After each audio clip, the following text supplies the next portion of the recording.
What's going on, guys? Welcome back to Invictus Mlbb tournament brought to you by SIM Global Education, Student Development Hub, SIM-UOL, SIM-UOL, sponsored by Aegon AOC, Samsung, Ujuwan, and Venus. My name is Churros, and this is Kinto Fu. Now, we are going into the lower bracket finals between Banana Brawlers and Fish Tank. I'm really excited for this matchup because these two teams, if they win, they're going straight to the finals. This is the top three. How are you feeling, Kin? Good. I'm really hoping that we're going to have some exciting games coming up. It is still a best of three series. Of course, with that being said, our grand finals will be a best of five. Now, best of three first. Winner take all and move all the way to the grand finals. Take a warm seat on the throne. And we'll see who makes it out alive at the end of the day. You know, I gotta be honest with you. I have a little bit of a lunchtime coma, if I could say so myself. But hopefully this game is going to pick me up and I'm gonna be right alive. But before we get into the game, the players are setting up. I want to talk a little bit about the prizes. So for the first place, or actually all of them, we have to give a huge shout out to all our sponsors. Thank you so much for sponsoring some of the prizes. Ujuwan $50 cash voucher, Botanics Bergamot Geranium Eucalyptus Rosemary Natural Spa Therapy Body Lotion, again also by Venus, or was it Ujuwan? I think it was Ujuwan for that one. That's a mouthful. BioT Scalp Balance Restorative Serum, Natural Chapter Organic Relaxing Olive Hair Pack. You're laughing at me because it's a mouthful, to be honest, Ken. There's a lot of prizes, and I'm not even good. It's not even halfway yet. Derma AC Plus Anti-Acne Cleansing Gel for bodies as well. Rabina Jelly, there's 24 packets of them for the winners as well. Revit Gummies. Single monitor arms by AOC, AOC headset stands, AOC gaming headset, GH3000, e-voucher codes up to $200, rebates of $100 for that e-voucher codes. But that's not all. For our second, third, and fourth places, we have quite a lot of hampers to be won as well. So AOC mobile stands, AOC gaming mouses, AOC headsets, you name it, AOC has it. It's a lot of prizes to be given away for our top winners going into the matchup. I've been talking a lot. I think the players are just about ready. Let's jump into talking about the game and what we hope to see. So Banana Brawlers and Fish Tank, we've seen both of these teams. So Ken, what are you thinking about before we jump into the draft? All right, before I share my thoughts, I just need to say well done. Thank you. Thank you. I appreciate all the prizes for all the respective positions as well. All right, so this is the lower bracket finals, which means, you know, the stakes are high, right? Very high. Every mistake is going to be pretty much punished very, very hardly by both teams. So I think it's important that both teams approach this with a little bit of care, but as well as being able to take things with a little bit of risk, right? Yeah. I think end of the day, there are some things in this game where it's high risk, high reward, but some risks are worth taking, right? And you know, with so many prizes on the line as well, I think that too many prizes. That risk is worth taking for sure, right? More importantly, is it lets you set yourself into a state of mind where you are comfortable, you're ready for the grand finals, right? I think a lot of people underestimate the stress and the pressure of being in a grand finals position, right? So having a win and running off of the momentum of that win, I think is fairly important, especially in a competitive scene. So I think it's very vital that they not only win this game, but win the game in a way that is convincing to even themselves, right? That sets them up with the state of mind that, hey, we are here to win it, we are able to win it, and that way they will be able to put up the best performance that they're looking for today as well. Well, we talked a lot about like what we expect to see, and hopefully the execution has changed for both of these teams. Fish Tank has a win under their belt in the lower bracket semifinals. Banana Brawlers had that win taken from them by But Why. So this kind of seems like a revenge match yet again for Banana Brawlers. If they win this match, they're going to get a revenge match against But Why. But Fish Tank is one of the crowd favorites. We have quite a bit of very, very popular players that people know and love.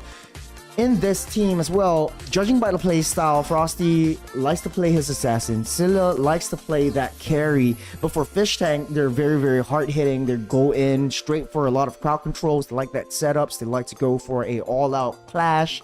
What do you think of that play styles, and who do you think is going to be on top? What needs to be changed for both sides? Well, I think for this particular match, we are looking at adaptability, right? That right. is the mark of champions. That's what gets you to the top spot in any competition, right? The ability to understand, right, where we're lacking or where should we put more emphasis on. And once they recognize that and they adapt throughout the game itself, that normally nets you the win. Right, so for me, I'm kind of having a little bit of high expectations for Banana Brawlers because they know where they can get stronger at. So if they're able to kind of play on their strengths this round, I think they could walk away with this series, right? And it is a relatively short series because it's the best of 3, right? 2 games, if it's a clean run, you get it. You get the win, you go on to the grand finals. Well, absolutely. The fact that they are in the top 3 says a lot about the strength of the team. And now we're wasting no time at all. We're going to jump straight into that draft. Right off the bat, though, this is really taking their time. Fish Tank is going to be on the blue side, Banana Brawlers on the red. Lunox, Nolan, Joy, Matilda, Wan definitely high priority on the ban list. Fish Tank looking to open up that Lunox, looking to open up that Nolan, and looking to open up that Wan. So what do you think is going to be happening right now? Fish Tank immediately off the bat banning out the Fanny. Definitely looking to have that potential Lunox on hand again, right? That's something that I think Benji has already showed us that number 1, he's very comfortable with. Number 2, he's very proficient at. And that's not the only problem, right? Benji seems to be quite adept at a couple of heroes. He has only shown us 2, which is the Martis as well as that Lunox. But I'm pretty sure he's keeping some aces, trump cards under his sleeves as well. So are you thinking what I'm thinking, V1? You think I am, V2? I think it might be the Alice as well if he pulls on an Alice. Yeah, but you know, based on what we have here, I think we might be looking at them banning out the carry because I think from what we are seeing, Celia very comfortable with the carry as well. So they could put them in a very uncomfortable position if they take away comfort picks here. And it looks like they will go away with the Theramis. So no Netherrealm, there is no save mechanism coming out for both sides. For Fish Tank, though, in the previous game, they kind of banned out the Terizla as well. So I know for a fact now that that would be a sort of like a respect ban to the previous team. But this time around, they're leaving that wide open. Wan, Joy, Theramis taken off the table. I think that the Joy, very, very hotly contested within the entirety of this competition. If I'm not wrong, it's 100% ban rate in the entirety of the 3 games that we've watched so far. What makes this Joy tick, Ken? It's just simple entry of access, right? They have the all access pass. As a Joy, it's really hard to catch, even with the nerf with the CC immunity taken away during the dashes for the Rhythm of Joy. It is still something that doesn't really deter a Joy from jumping into the backlines because once she gets the electrifying beats off, it's really hard to deal with because there's lifesteal available, there is damage available as well. It's really hard to deal with the Joy, who, especially based on the play style of what they have on Fish Tank, is gonna snowball pretty hard. I just want to say the Matilda ban was very, very smart for Fish Tank because now it's Lunox versus Nolan. You need to be able to give up one and ban out the other. Would it be Nolan or would it be Lunox? To be honest though, I think Lunox would be much easier to handle if your jungle plays yourself right. Yeah, Lunox definitely much easier to handle as compared to Nolan because Nolan farms way too fast. It's gonna be level 4 before the first Toto spawns, and it's pretty much a 1-minute wave clear if you go through the orange buff, purple buff, lethal, the bears, as well as the beetles. That's a straight up level 4. Get that fracture and get those easy kills. And now, being in this meta though, they are gonna be giving up that Nolan, so Benji might snap pick that up. Correct me if I'm wrong, but if they don't pick up that Nolan, then the Nana could be a very, very good priority right here. Yep, it's really pick your poison, right? What do you want to deal with? What kind of problems do you want to face today? Like, let's be honest. ML is the only place where if you're a problem, that's a good thing. Yeah, that's right. I mean, in this current meta, it's better to be in the first phase pick because there's so many options that you allow yourself to do. Ban out the Fanny, ban out the Theramis is pretty much a open ban for them so that you are able to give up or sort of like save high priority heroes for yourself. So now that the Nolan is getting picked up, because they sort of identified that Joy and Lunox were higher priority in the ban list as compared to Nolan, but believe me, Nolan has 100% ban or pick rate in the entirety of this games. If you give that up, your opponent in the first pick is gonna snap pick that hero. So the Nana, we've been teasing that quite a bit. This is the first Nana game in the entirety of the Invictus Mlbb Grand Finals day today. So whether or not it works out well is yet to be seen. Very, very high clash composition they need to go for this time. So Nana being picked up here as well as the Claude. What are your thoughts, Kin? Quite good mobility. That's a good escape mechanism, so you can get away from the fracture, from the gauges as well.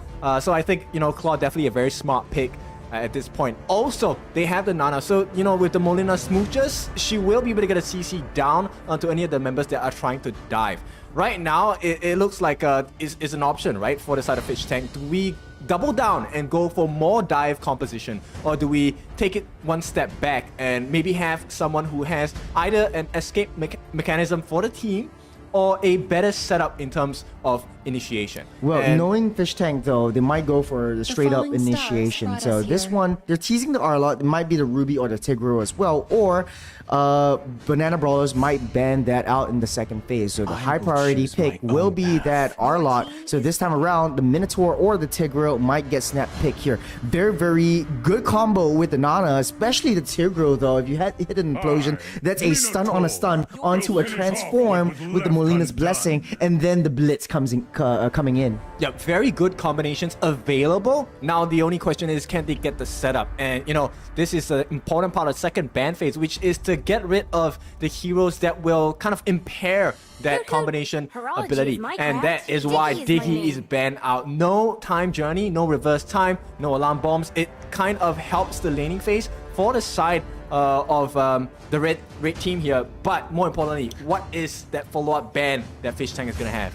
Well, it is kind of seeming like both teams want to just hunker down on their own position. So there is quite a bit of things that could disrupt your team fights, and one of them is the Terizla. Terizla would be good with the penalty zone because Salmon gives a lot of space with the Novaria. If the Lapu or the Terizla or even the Yuzhong actually getting picked up there would be detrimental to their composition. They opt to ban that Alice. They see that value in the Alice, especially in the jungle. So I think I might be wrong over here. They're focusing their fire and focusing their attention onto Frosty. If I'm not wrong, if they in the next ban phase, they might, or the next ban slot would be the land slot, just to give themselves that kind of freedom to operate, especially when they pick up a non-mobility marksman. Well, they're gonna go with the Brody on the side of Banana Brawlers. That's a good choice because of the range, and of course the torn apart memory, very hard to deal with. It is quite a lot of damage in the late game as well. Now, the reason for the Alice ban on the side of Fish Tank is because Alice actually enables and elongates the fights against Fish Tank, and that's not the strong suit of the composition on the side of Fish Tank. They like to go in quickly, get the burst down, and get out. Anything that takes a few longer than a couple of seconds means a sudden death for a couple of the heroes on their side. I just want to say I am sensing either a Florin or an Angela coming in for Fish Tank just because of that Baxia ban, because the passive reducing the shield and heal regen. This is really teasing out a Angela or a Florin. I might be wrong though. The Sissy gets picked up. It's usually not a high priority target, especially when you're playing a team fight composition, because the first skill that CC has is very, very one target. You know what? Every time I see a CC, it's a one-track mind for me. But I'm gonna reserve my comments because I want to see how GBN is gonna bring this CC to the next level. Right now, they are teasing a Grok on the end of Fish Tank, and I think that pairs up well in terms of not only getting that initiation down with the Wild Charge and Guardian's Barrier, it could provide a nice escape mechanism as well. Yeah, I'm actually liking the Beatrix pick over here. Very, very standard, very calm, but the Bruno is one of his signature picks. So Yun Chong is FMN, if you don't know. He's playing that Bruno, so early game, very good laning time against this Claude. So the Grok definitely will be picked up over here in that roam position. So last pick, they are missing a jungle. And this is pretty much wide open. I've tested CC in the jungle, very slow in the clear. If you're facing up against a Nolan, that is not what you want to pick. The Martis will be solidified as the last pick in the jungle. And this time around, if I'm not wrong, okay, this won't be a teleport on the Claude, it will be a sprint. I think over here, a Vengeance would be much better spell for Claude, especially since you're facing up against that Bruno. If you go in with a Blazing Duet, if that Bruno gets some free hits on you, that's it. It's basically hitting like an ice cream truck on a Sunday afternoon. But then again, it's his playstyle. He likes what he likes. The draft is all set. We are jumping in to game number 1 of the lower bracket finals. Fish Tank solidifying their draft with the Nolan Novaria, Grok, Arlott, and the Bruno. On the other side, Banana Brawlers, Minotaur, Martis, Claude, CC, and Nana.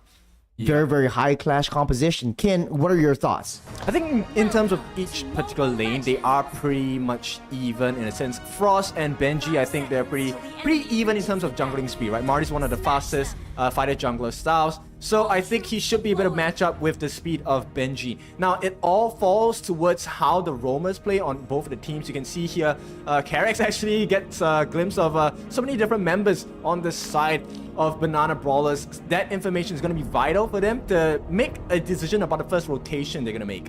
Yeah, this is basically like a deja vu. It kind of seems like Fish Tank has watched their previous game against But Y and understand what makes them tick and what basically is their Achilles heel, which is going in, being annoying, and understanding where Frosty is at all time, because Frosty might be one of the main core players for the side of Banana Brawlers. If Fish Tank is able to take him down, especially in the early game, they will have a much easier time. Benji missing the retribution, so the lethal goes over to Minotaur. Benji slowly but surely just getting that rotations, but a 1v1 battle from Ari Acoustic versus Jabin. Jabin actually dealing a ton of damage onto the Arlott. Arlott might not be able to survive this one. Flicker already used up the first skill. Jabin will get that dash over into Frosty's face underneath the jungle. He will get first blooded. Yep, and it's not even a level 4 Martis. That was an instant Ashura Aura into the kill, and that's great for the side of Banana Brawlers. They are playing to their strengths, and more importantly is funnel into Frost, which is the main guy that they want to funnel farm into, besides Cilia on that gold lane. And of course, it's not looking too good. They have to make something happen. That's where they're diving Cilia here. Oh, Cilia taking a lot of damage. Benji is caught off guard. Jolter is coming in. Dodges that transform. Frosty focusing fire onto Carex. Simon almost hitting, missing by a mile, and Cilia walks out safe. Benji still in enemy territory, used up his retribution. Carex trying to zone the rest of the members out. This is the turtle being spawned up in that bottom side. None of them are at level 4 yet, neither Carex or Panthy Simp.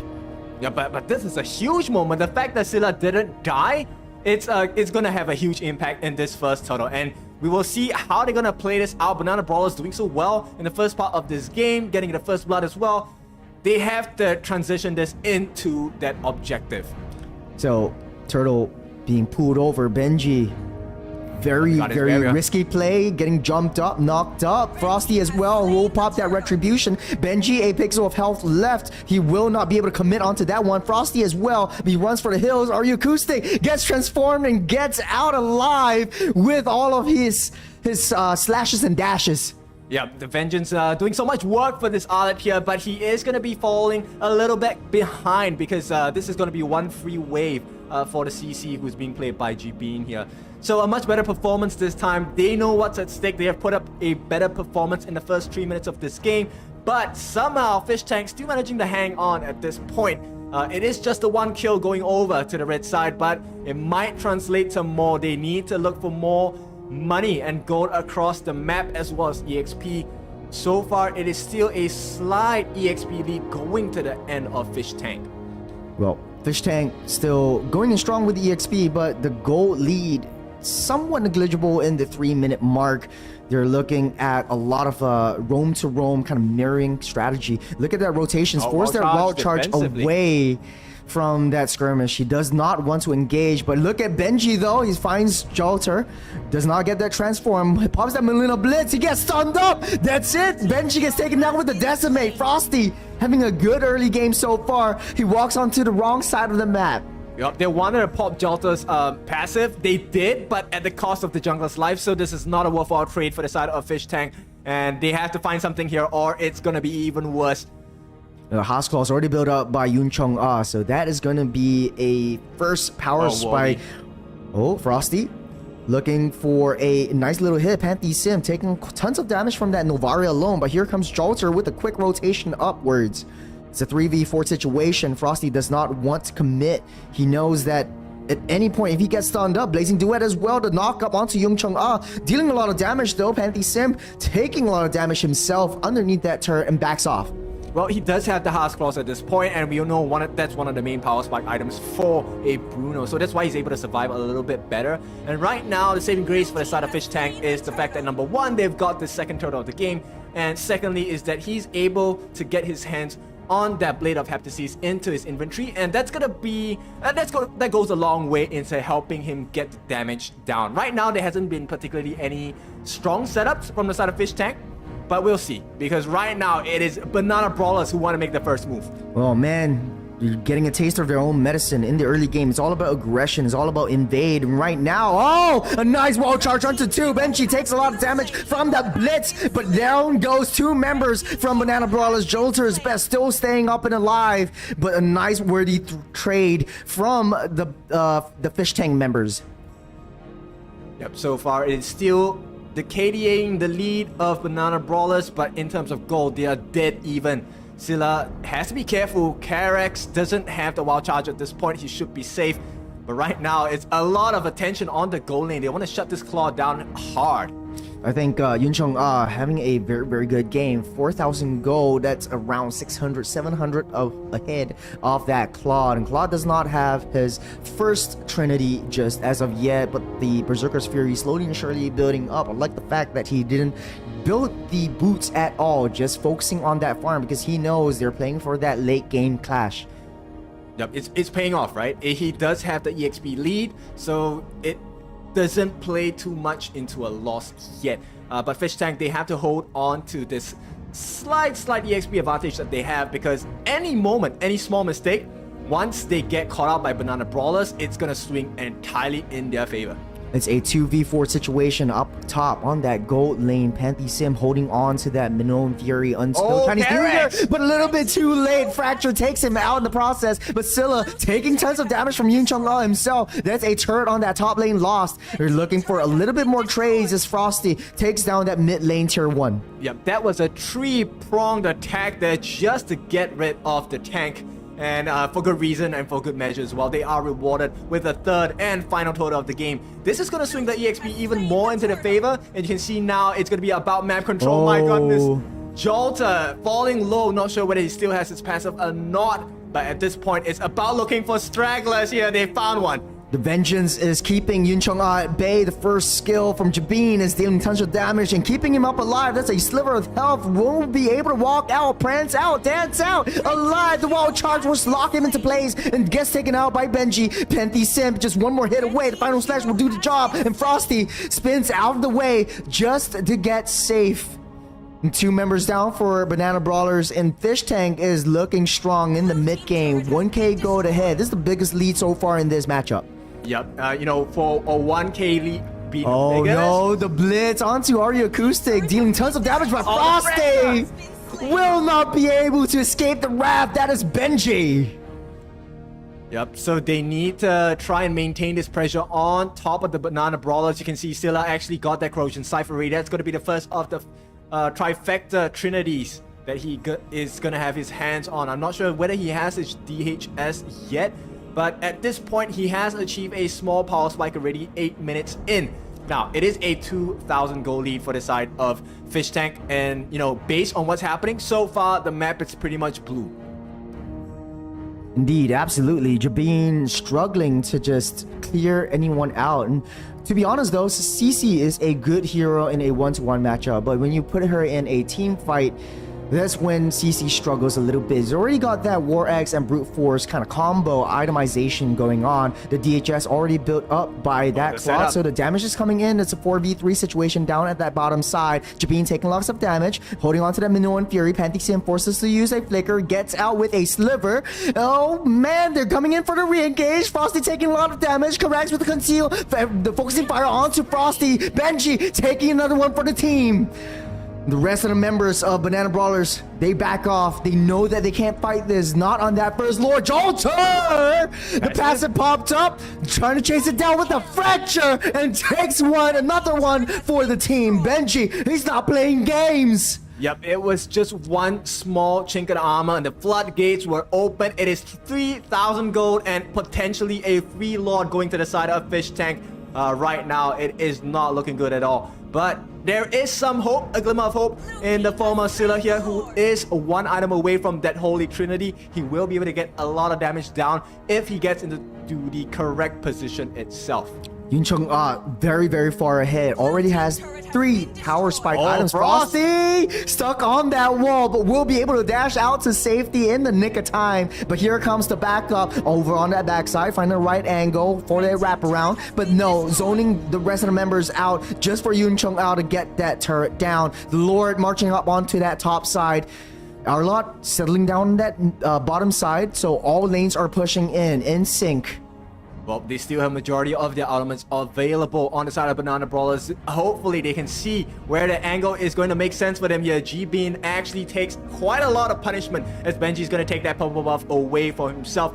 Lord is not going to be able to make too much of a difference on the top lane, but that's not the point. It is... Oh, what a flicker on the wall charge! I'm sorry I had to stop you there, but so much crowd control coming in from the side of Fish Tank. Benji, turret hit, takes him down, but none of the members of Banana Brawlers are down just as of yet. A little bit too over-aggressive, but a very, very nice setup. Jabin coming in with the re-engage, but... getting back, staying disciplined. He knows that he needs to be defensive underneath the turrets. Yep, they were close, but it just didn't quite cut it there, and they got punished way hard by Banana Brawlers. That was a good recognition on that situation itself. Right now, it is about 11 minutes into the game. It is a 4,000 gold lead, so they're still pretty far behind on the side of Banana Brawlers. Right now, it's about buying time, making sure they get some lane control back in their presence here to make sure that the map isn't as empty and scary and dark as Fish Tank is trying to make it to be. The silver lining is that Claw Scylla has already got that Holy Trinity. So finding a right angle and getting the right setup with the Minoan Fury would be very, very valuable for Banana Brawlers to come back into this game. Benji studying, walks into that wrong bush, gets knocked up. He does have that fracture to get him out safe, and he will walk away unharmed. Yeah, but he's doing well for himself now. Flask of the Oasis finally being built up along with the Dominance Ice as well. That's going to reduce a lot of the healings and the shields available coming out from Fish Tank. And finally, G-Bin actually gets the Malefic Roar. He is going to be able to get some damage as well, but he needs to make sure he isolates. Oh, there's a lot of damage from Panthy Sim. Looks like a team fight is imminent over here. The final slash will not connect. Gets transformed just in the last second. But on that backside, Yun Chung free hitting onto that Minotaur. Benji with the wraparound with a angle. Nice angle to Jolter. He knows they need to take him down. The Decimate will deal a lot of damage, and he goes down as well. There's 2 members for the price of 1. For 2 for 2 right now. Yun Chung going in strong, dealing tons of damage from the backline. Salmon tries to run for the hills and run for his life. He hops over the wall, waits for Yun Chung to get into position. So it's a 2v2 situation. The Lord coming in, dealing so much damage. Jabin just tanking through all of that with the vengeance as well. Will be able to jump out unscathed. Yep, it was looking for a moment that the Predator was gonna become the prey, and was not looking too good for the side of Banana Brawlers, but somehow they managed to defend. Right now, the next big objective is up. It's gonna be the Enhanced Lord. 13 minutes in, it is now time to make sure that they have full map control from both teams. It does not look like Banana Brawlers want to be able to contest this one. Frosty slowly but surely marching into that Lord side. All ultimates up and ready. Lord, a fifth of his health in, will get taken down. Yo, final slash onto that Minotaur, forced to use that flicker out of the way, as well as all the ultimates coming in from Nana. No, actually, no ultimates, just that transform.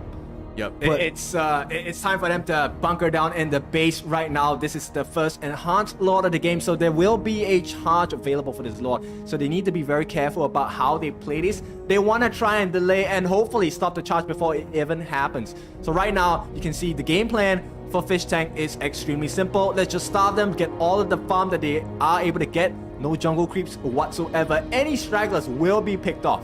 Absolutely, 6,000 gold lead, waiting for Karax to make a nice wild charge flicker play, or just a nice angle for Benji to take out that Nana. A huge problem for Fish Tank. Lord marching in, charging down that bottom side, leaving Yun Chung just free. No one off the side of the brawlers are able to catch up onto Bruno. Karax taking a lot of damage. The blitz will get activated, but the conceal play brings him out to safety. There's a high level of discipline from Fish Tank, unable to take down more that they can chew. But here comes the next wave. They're coming in hot.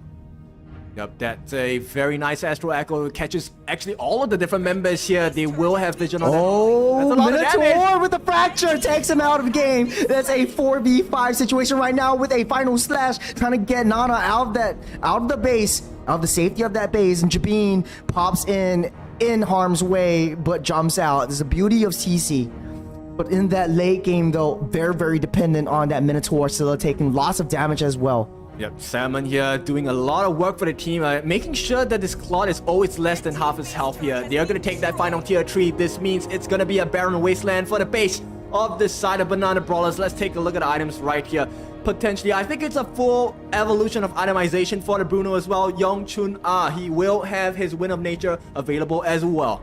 Well, he understands what he has to do, just melt everyone down. So he's got that DHS. Very soon, he might sell that boots just to get maybe a Wind Talker, just to get a little bit more attack speed, or go even for an immortality, because, you know, it's never too late to get a little bit more defensive items. But seeping into that late game, though, Banana Brawlers are still in it. They have decent wave clear. What do they need to do, and how would they want to play this? They need to keep an eye out for Carrix, right? This Grok is going to be a huge problem, because you can see the Guardian's Barrier has been pretty much super irritating. Oh, Jolter. That's a lot of damage. Oh, Benji! One hit and Jolter pops his passive. That's a window of opportunity right there. Oh, Salmon all the way from downtown takes him out in that process. It's 5 seconds until Lord spawns up. Jabin nowhere to be found. It's a 4v5. Scylla taking tons of damage. Salmon doing tons of damage himself. And Karag just zoning everyone out in that process.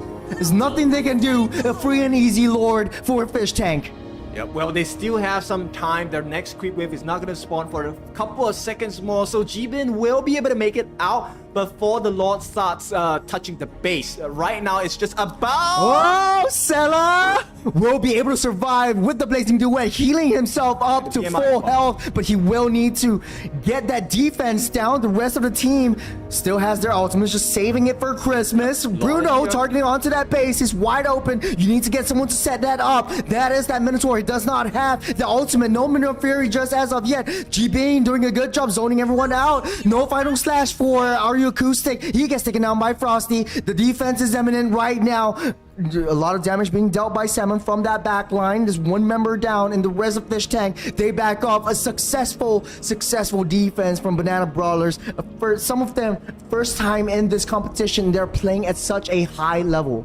Yep, and it's looking good so far. Right now, they're able to push Fish Tank back, but it's going to be a constant pressure. Carrix here steps a bit too 1v5, far. but a wild charge just to get him out to safety. No wild charge for just about a minute. Yep, and he still does have his immortality, so that's some silver lining in terms of making sure that the map is in control, right? So right now, 13 kills to 8.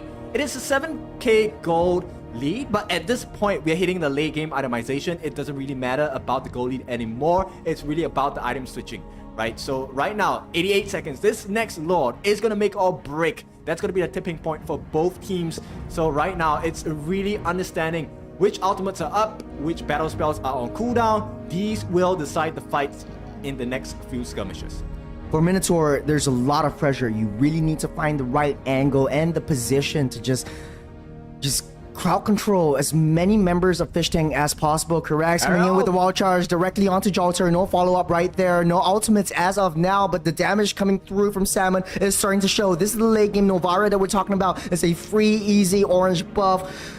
Banana Brawlers, they're like, no, we won't want to deal with that. Let them have it. We'll have another objective. And slowly but surely, they're just chunking down one by one the Brawlers. Yep, Salmon gonna play a very important role at this point. It's all about his Astro Echoes as well as the Star Shatters, right? So getting the vision on this opposite side, Banana Brawlers need to take care that they don't give away their position too easily. But it's really hard to do against Salmon because the cooldown for Astro Echo is pretty short in the late game as well. You can see as long as they don't get caught out, they should be able to defend themselves well enough and long enough to make a probable contest for this Lord take.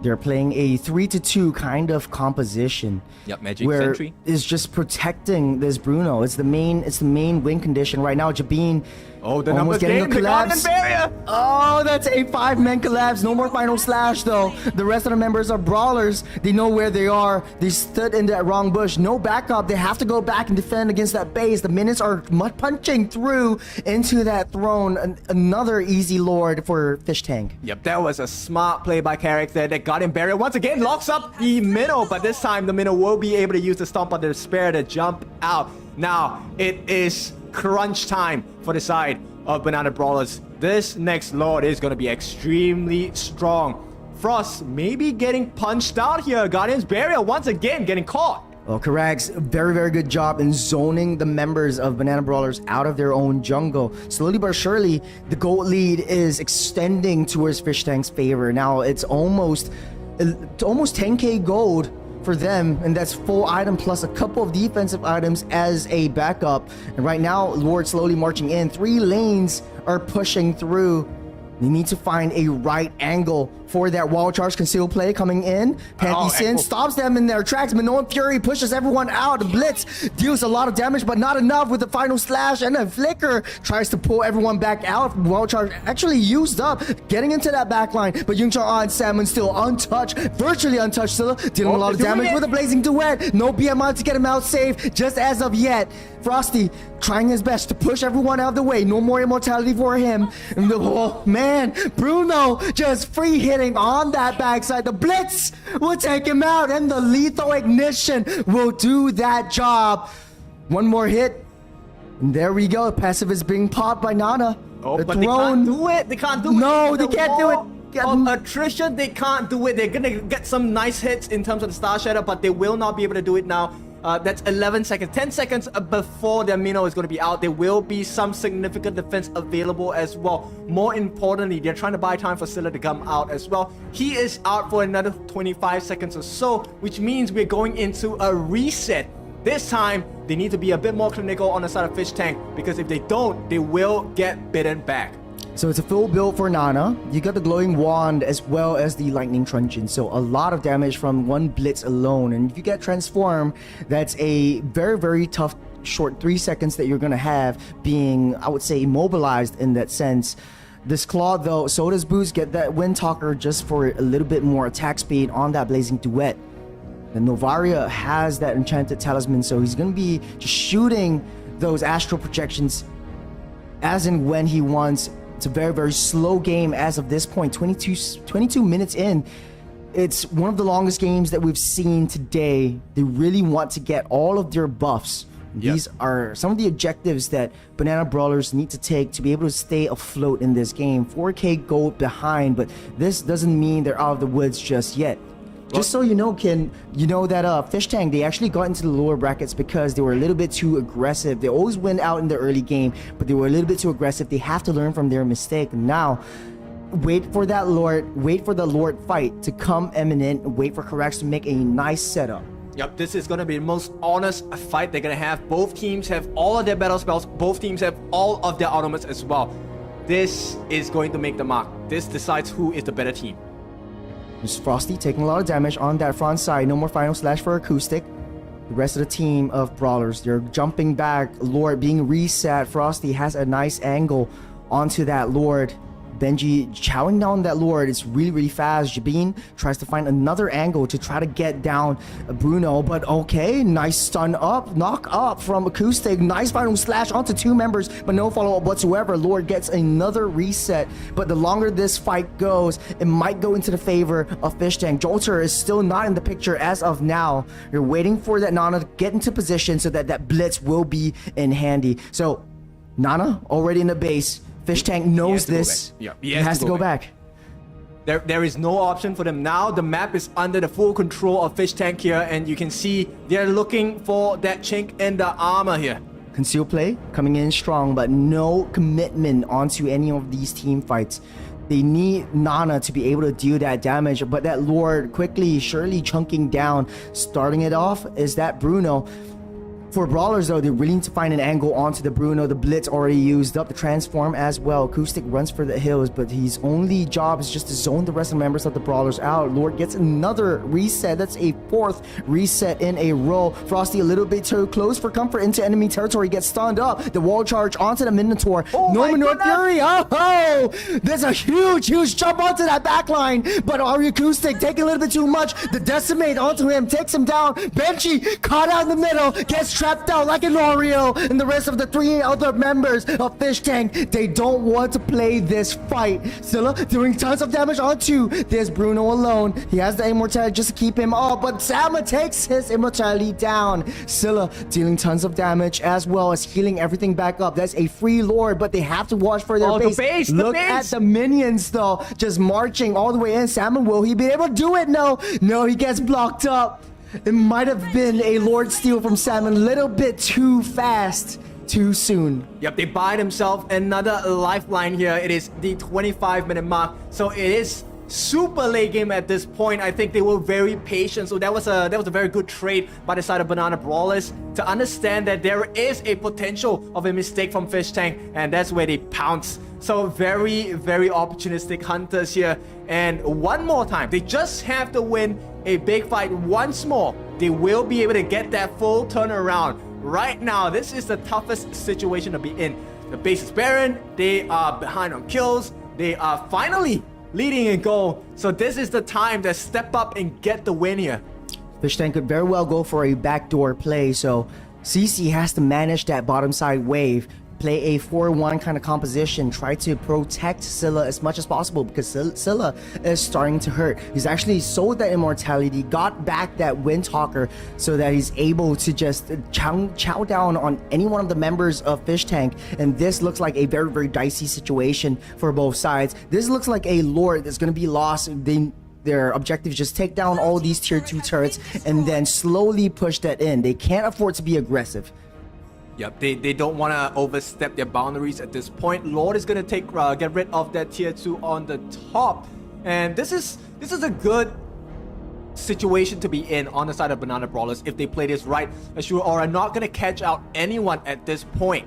They're trying to delay the Lord from crashing into that turret, and Krax is doing actually a very good job. Will get that crash though, so very successful hit over there. Good jump from Panthy. Gets a 3-man knockup though. 2 members down. That means 3 left to defend. Bruno is wide open. You have that Decimate already used up by Frosty. No minions, but no matter. They will take down that tier 3 up on that top side. No Minotaur, but 2v4 situation. Salmon taking a lot of damage himself, will be able to pop a lot of immortalities. Jolter popped that passive instead of the immortality, so second lease of life for them. A little bit way too aggressive and way too close. 2 members fall and they back off. Scylla finally takes down that tier 2 on that mid side, so top lane cracked wide open. Is still a fight that Fish Tank is able to face. Yep, but that's exactly what they need to do on the side of Banana Brawlers, right? All of that effort, consisted of a few deaths, but that's fine. That's perfectly okay because right now, both teams are put into a reset situation. But it's a big W for this side of Banana Brawlers. They get to even out the top lane. So right now, it is gonna alleviate a little bit of the pressure that they're facing now from the Mega Creeps and Mega Minions in the mid and that bot lane. They're able to manage those waves a little bit easier, right? And now you can see Scylla actually changing his itemization. Once again, gonna go with the immortality. This next Lord is gonna be very important because I mean, it's going to be a long journey for Banana Brawlers. If they get this Lord again, they probably have to do it another 2 to 3 times based on how that first skirmish went out. I don't think Fish Tank is going to allow an easy turnaround if they lose the Lord. But to be fair though, for Fish Tank themselves, they have to deal with a late game Nana. We know how painful that late game Nana is. You have to kill her 3 times now that she has her immortality. So Jolter is going to be very, very pivotal in this respect. Yeah, but they're playing like essentially with 7 lives here. yeah, that's right. That's right. 7 lives, but I don't know. If that passive is up already, it's going to be a very, very tough fight. Benji struggling to get into the midst of battle. Even with a nice setup from Karax, it's always waiting for a Minotaur to jump in and then use that Fracture to get out of the way. But use that Fracture to try to take down either the Claude or the Nana would be much more important. So now it's a 4-1 situation. You know, they can't afford to stay too long at this point, right? Get that Lord reset. Yeah, the reset is definitely going to be looking to be done on the side of Fish Tank. They are very patient about this. All they have to do is to manage the waves. It's a much more difficult position for Banana Brawlers. So they have to try and look for that perfect opening. Right now, Acoustic is... Oh, nice final slash. No follow-up though, Scylla taking tons of damage, forced to retreat and use that Demon Hunter Sword to deal a lot of damage. But on top line though, the Nolan is trying to go for a backdoor opportunity, but no, they're trying to come in straight for that team fight, dealing a lot of damage. Wall charge already used up, no final slash, but the Decimate is imminent. They're trying to go look for more. Frosty chasing down Benji. Like Tom and Jerry and Salmon, just defending the rest of the members with his life, using the astral projections just to deal damage one after another. That's a free Lord over the side of Banana Brawlers, and Jabin healing everything back up. And that's the power of the sustain. Corrects? Walking into harm's way. He needs a little bit of understanding of where everyone is. There's a knockup from the Lord, but look at where Yu Chang-A is. He wants to try to find a backdoor opportunity. Might be imminent though. Yep, right now it's all about the reset situation once again, buying time for themselves. This is the win condition that they're looking for on the side of Fish Tank. And like you mentioned now, finally, there is a lot of pressure across the map going up against Banana Brawler. So, no, they have their work cut out for them. You can see Karax being extremely irritating. He needs to be a nuisance, that Guardian's Barrier, to try and reset the law, block off the different members on the side of Banana Brawlers. Now, Frost is not exactly very healthy, slightly more than half his health, but importantly, Karax is just buying time. He does have his ultimate up already. It's now about the map control. Fish Tank doing a very, very good job maintaining the pressure on that top side though. They don't want a backdoor opportunity to come onto themselves. The Lord is being started by Frosty. He's building a semi-tank build, so it's coming down low. CC having a ton of damage onto himself, but the Blitz hits onto Karax, gets taken down by that Decimate. Aryu Acoustic tries to defend the rest of the members, but it's a 80-second death timer for Karax. It's a 31-minute game, seeping into 32. The Lord will be started upon. Panty Sim on the right dot bush, getting sussed out by Salmon. Acoustic jumps in with the vengeance. No commitment just as of yet. Yun Chung-A needs to find the right position. Final slash will not connect onto anyone. He tries to find a right time to get onto that Lord though. Benji's taking a lot of damage himself. Scylla still up, still going strong. The blocked away the extra projection. Salmon denied another Lord steal. And the Banana Brawlers, they're looking strong. This looks like their game to win.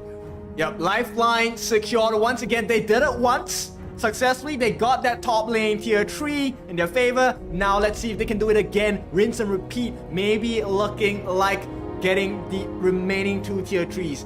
If they don't win a game, right? If they can't end the game, at least they should be able to take that tier 3 in the mid as well as the tier 3 in the bot itself. Right now, they're about 15 seconds before Karax comes back up. So we're gonna have an even Steven Mexican standoff right here. Once again, both sets of ultimates are up for both teams. Both sets of battle spells are available as well, so they have to be very calculative about when and what they're using at this point. Everyone is itemized for the late game. Everyone is itemized for that item swapping as well. Oh my goodness. Oh man, Salmon.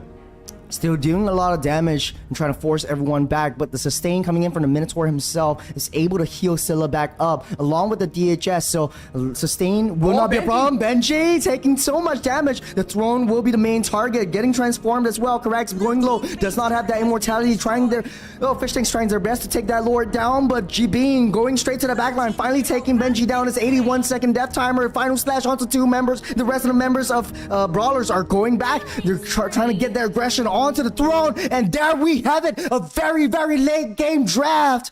The Brawlers take down game number 1 with an insane comeback. Yep, that was a full reverse there, and that is going to be Banana Brawlers having the first win of today on stream.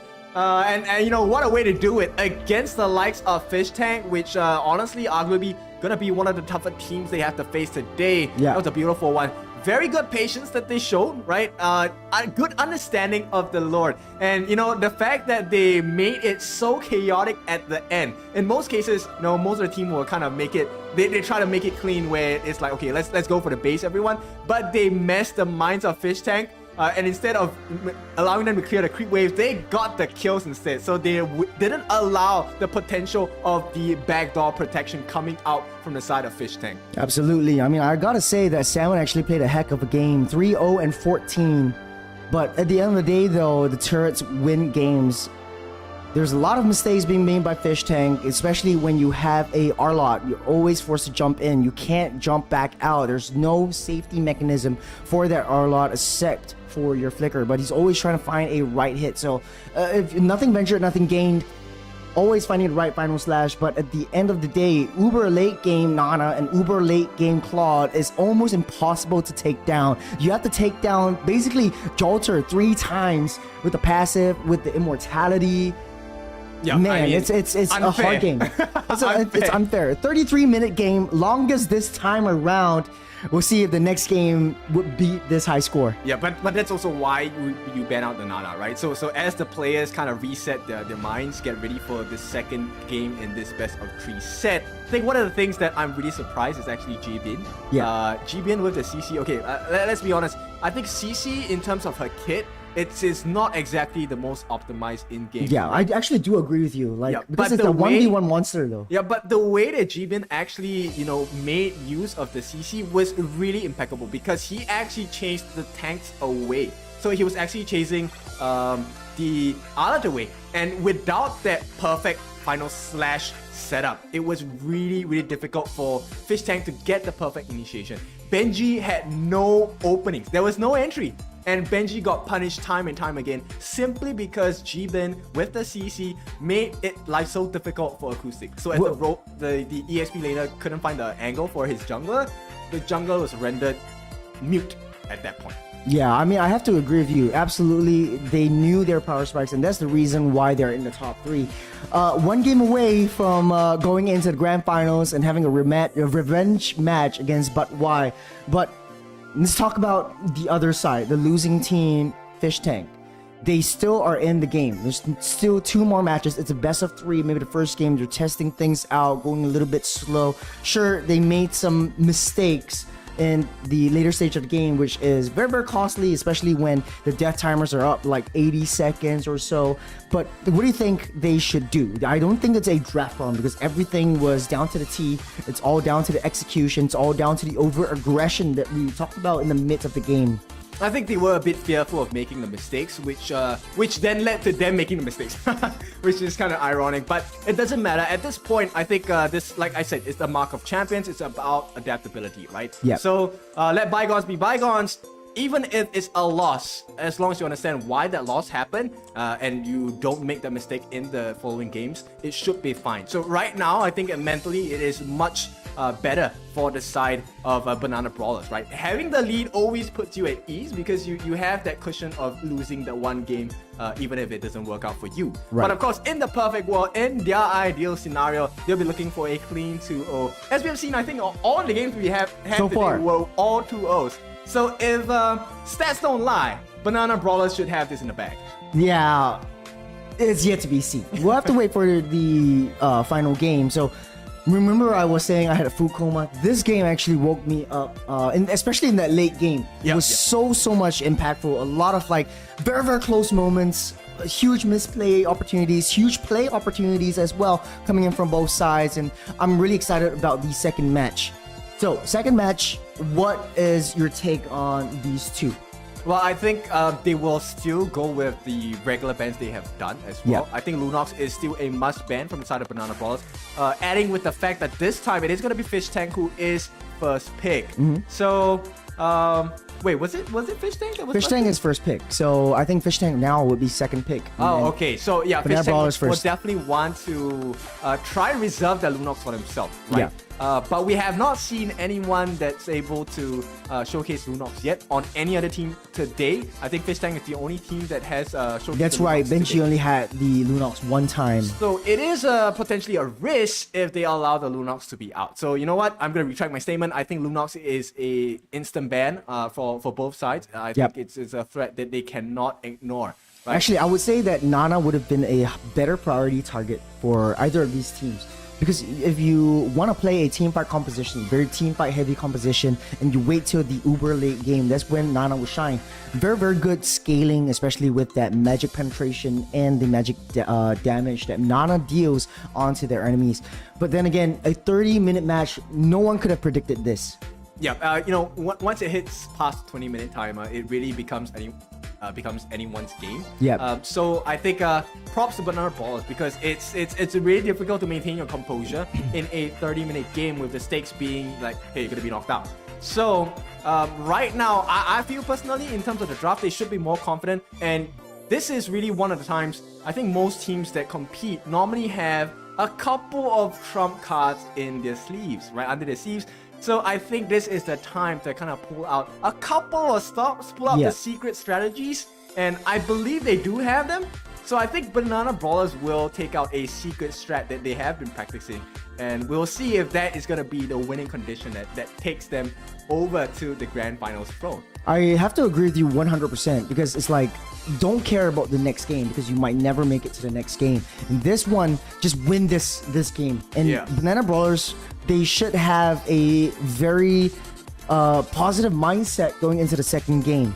Sure, they might have lost to Y in a 2-0 sweep, but this time around, they came back from Fish Tank, one of the more, I would say, crowd favorite teams as well. And for most members in Banana Brawlers, this is basically their first competition as well. So you have to be able to maintain your composure, talk to your teammates. There are some mistakes that we made, but let's just carry through. We'll try not to make the same mistakes in game number 2. No, but we have seen this situation many times before, and we know how strong momentum is. And you know, for some teams, when they lose and they come back, they just transform into a totally different monster. So this is my expectation of Banana Brawlers now.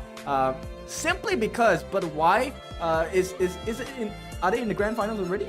But Y is in the Grand Finals. All right. So with the target in front of you, the target board is reset there. And you know, they are the ones that knock you down into the lower brackets. This is a good reason to really just supersize up and get that killing blow. And what kind of sweet victory is it going to be to take the win to be the champions off of the team that put you down in the lower brackets? Yeah, it does look like the teams are still slowly getting ready. Some of the players are not ready yet, but it's a very long game. They need a short little break as well. So it's basically time to tell you a little bit more about the sponsors as well. So Samsung has a booth in the Block B over here in SIM. So if you can't miss them. You can't miss them. So if you're around the area, come down, go check them out as well. AOC has a couple of items that they sponsored for the winners, as well as you can get your hands on some of the devices as well. I think from headsets to gaming mouses to laptops, screens, and even TV monitor arms, all by AOC Gaming. So I think a little bit of fun fact, Kin, I don't think you know this, but in the Grand Finals, whoever wins this, they'll be using the Samsung Galaxy, I think C320, to play their games in the Grand Finals. So all these teams, they'll be using a Samsung phone for their final game. Really, I've never heard of that phone before. I think they should pass us a couple of sets for us to bring home and try. For sure. Actually, we did have a couple of samples over here, but we weren't using it because we were so focused on this game. We'll try to get a couple of these phones and try to show you guys on that stream. So thank you so much for joining us here at the Invictus Mlbb tournament. We're midway through the second game of the lower bracket finals. Yeah, we're closing into the end actually. So very close. We're close. We're not there yet, but we're close. And you know, it is times like this where the stage is kind of set, right? This is where audiences form their bias. This is where they form like, okay, you know what? I support this team. I want them to win. I want to see them in the finals. Or I hope they can play better. Or you know what? I'm looking for a specific pick from this specific player. There are many kinds of requests that comes in late into a tournament, right? Yeah. And of course, that puts a lot of pressure on the players as well. So let's see. Now, which of these teams are going to crumble under pressure, or they're going to size it up, eat it all up, and step into the grand finals? I don't know about you, Kin, but I think this might look like another 30-minute game. It's going to be a long game. It's going to be a long day, but it's all worth it. It's a lot of cash and prizes for the winners. So whoever wins will be crowned the second place, going straight into that grand finals. Whoever loses goes straight into third place. I actually have the prizes for the third place as well. I think if we have a little bit more time, I can tell you guys about it. So for third place, you have Ujuwan, $50 cash vouchers, Botanics, Bioscout, Natural Chapter. But okay, let's just jump into the draft. Everyone's just ready. Thought we have a little bit more time. So here, Ken, we were talking a little bit more about Lunox. We talked about Nana. We talked about Nolan being not as high value in the later stage of that game as it should. So here, who is a very strong target? So 1-1 getting banned out. Maybe a Fanny would be a viable target here. Well, we might be looking at a couple of the roamers being targeted actually, because I think the roamers actually made one of the biggest differences in the game itself, in the previous game, in this best of 3 series. And knowing how both teams play, it is best to restrict the kind of roamers that are available, so you kind of know what you're dealing with in terms of initiation, right? Because it really was the minnow that was soaking up so much damage, and the fact that Jibin on that EXP laner, making sure that nobody could get the setup for the team. That was their win condition, right? So it's all about stopping initiators during team fights. So I think those would be the kinds of heroes that we might take a look at being banned from both teams. Yeah, I think the Minotaur might be picked or banned up over here. The Lunox will be banned, even though they are first pick. They don't want to leave it to chance. But for Fish Tank, though, they might want to ban out the Nana or pick it up for themselves. So lots of things are still quite open. Matilda would be a very good target for Karax. He's played a lead min Matilda once as well. For Salmon, though, Nana would be a very, very easy to play hero for him to execute as well. But it's all down to like the clash composition. What works best for either side? Well, you know, in our experience, I think Terizla is one of the main comfort picks that we have seen a lot of teams go with. And yeah, for good reason, Nana going to be banned out like you mentioned before. We don't want a 30-minute game. Yeah, or Fish Tank doesn't want a 30-minute game. Very threatening with the Molina smoochers, and like you said, the blitz, extremely pain. You know, after certain patchwork for Nana itself, she is back to her fighting fitness itself, and it's hard to deal with Nana in the late game for sure. Yeah. Now, I think hard is an understatement. It's almost impossible. Like, how many times have Fish Tank been able to chase Nana down only to pop her passive? You chase Nana down again, only to pop that immortality. So you can't basically take that Nana down. Now, without that Nana, Nolan would be a very viable target for either side. But now that Brawlers are actually the first pick, they don't want to deal with the Nolan. They might very well stick to their guts and go for the Lancelot once again. You know, if it doesn't work 2 times in a row, maybe the 3rd time's the charm in this case. I'm just curious if they're gonna actually give Sylar the first pick here on the side of Banana Brawler. You go for a Claude. Yeah, it kind of allows you to go for the counter pick as a gold laner on the opponent's side. So right now, I think they should keep their cards hidden at this point. Maybe save a counter pick for Scylla instead, going up against Yongchuna. Oh, Gigi actually being banned out in the first phase, so this leaves Matilda wide open, or even the Alice would be a viable pick for the first phase, or even the Fanny, because I know that Fish Tank banned it out in the first game, so now if Frosty wants to snap pick that up, he can. Yep. It will be interesting to see a Fanny come to life especially in a high-stakes game like this. This is do or die at this point. Right now, you know, they have the lead, but it is also time that they can close it out. It's a potential of a 2-0 coming out from Banana Brawlers. So let's see who they're gonna place their bets in. They're gonna keep it clean, simple. They're gonna have the Matilda first. That offers them a lot of heals, a lot of shields as well. And more importantly, sometimes in early games, you do have that aggressive Matilda, which can deal a lot of damage in the early game as well. You know, Claude has been adjusted, so his basic damage has gotten a lot less, but it's still super viable because of the fact that he's always in and out of battles. He's using the BMI for a defensive measure. You can't chase him down, and you need to really pick a hero who's able to lock down that Claude. So the suppressive abilities coming in from maybe the Kaja or the Franco would be a good choice. But then again, it looks like the tables have turned once again. CC getting picked up by the Fish Tank boys. Claude getting picked up here. Snap picked up here. So ooh, this is someone quite a bit of things open.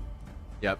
If they actually lock in this Fasa, for good reason as well. Fasa has been buffed in the recent patches as well, but they will go with Faramis. So NetherRealm going to be one of the options available. If you take a look at what's happening here, they have a lot of get out of jail free cards available. Yeah. They have the NetherRealm, they have the Circle Guiding Wind as well.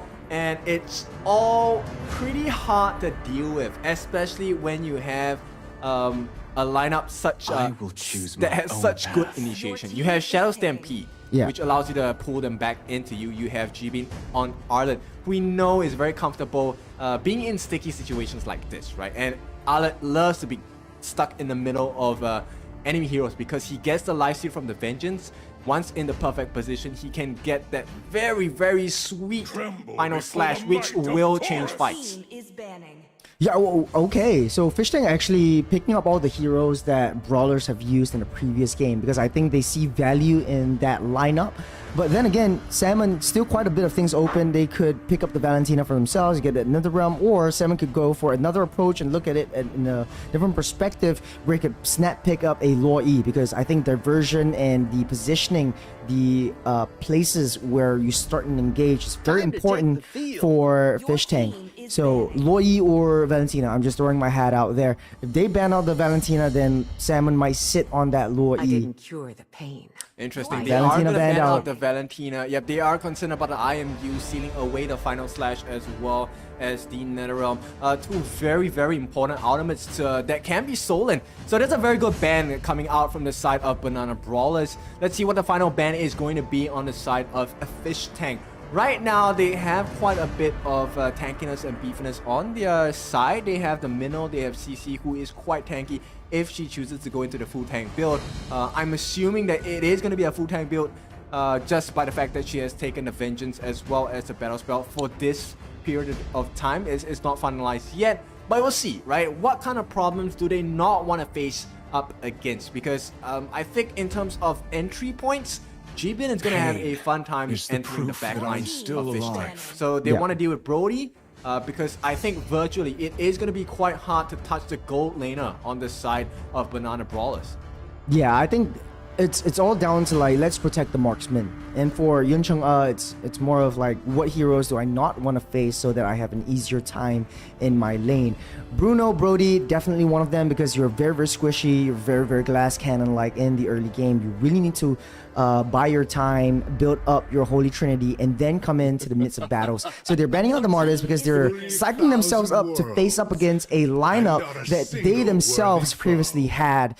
So I think what was missing was the Nana and the Martyrs. If they picked up the Nana and the Martyrs, is basically an ode of disrespect over to the Brawlers, where Fish Tank is playing the same lineup that the Brawlers had. But this time around, pretty much wide open. They could very well go for a mage as of now, or leave the mage last. They could go play the Novaria once again, or, you know, to be safe, I think a Loi might work out well for Salmon over here, because they know that they're playing against a late game clash composition.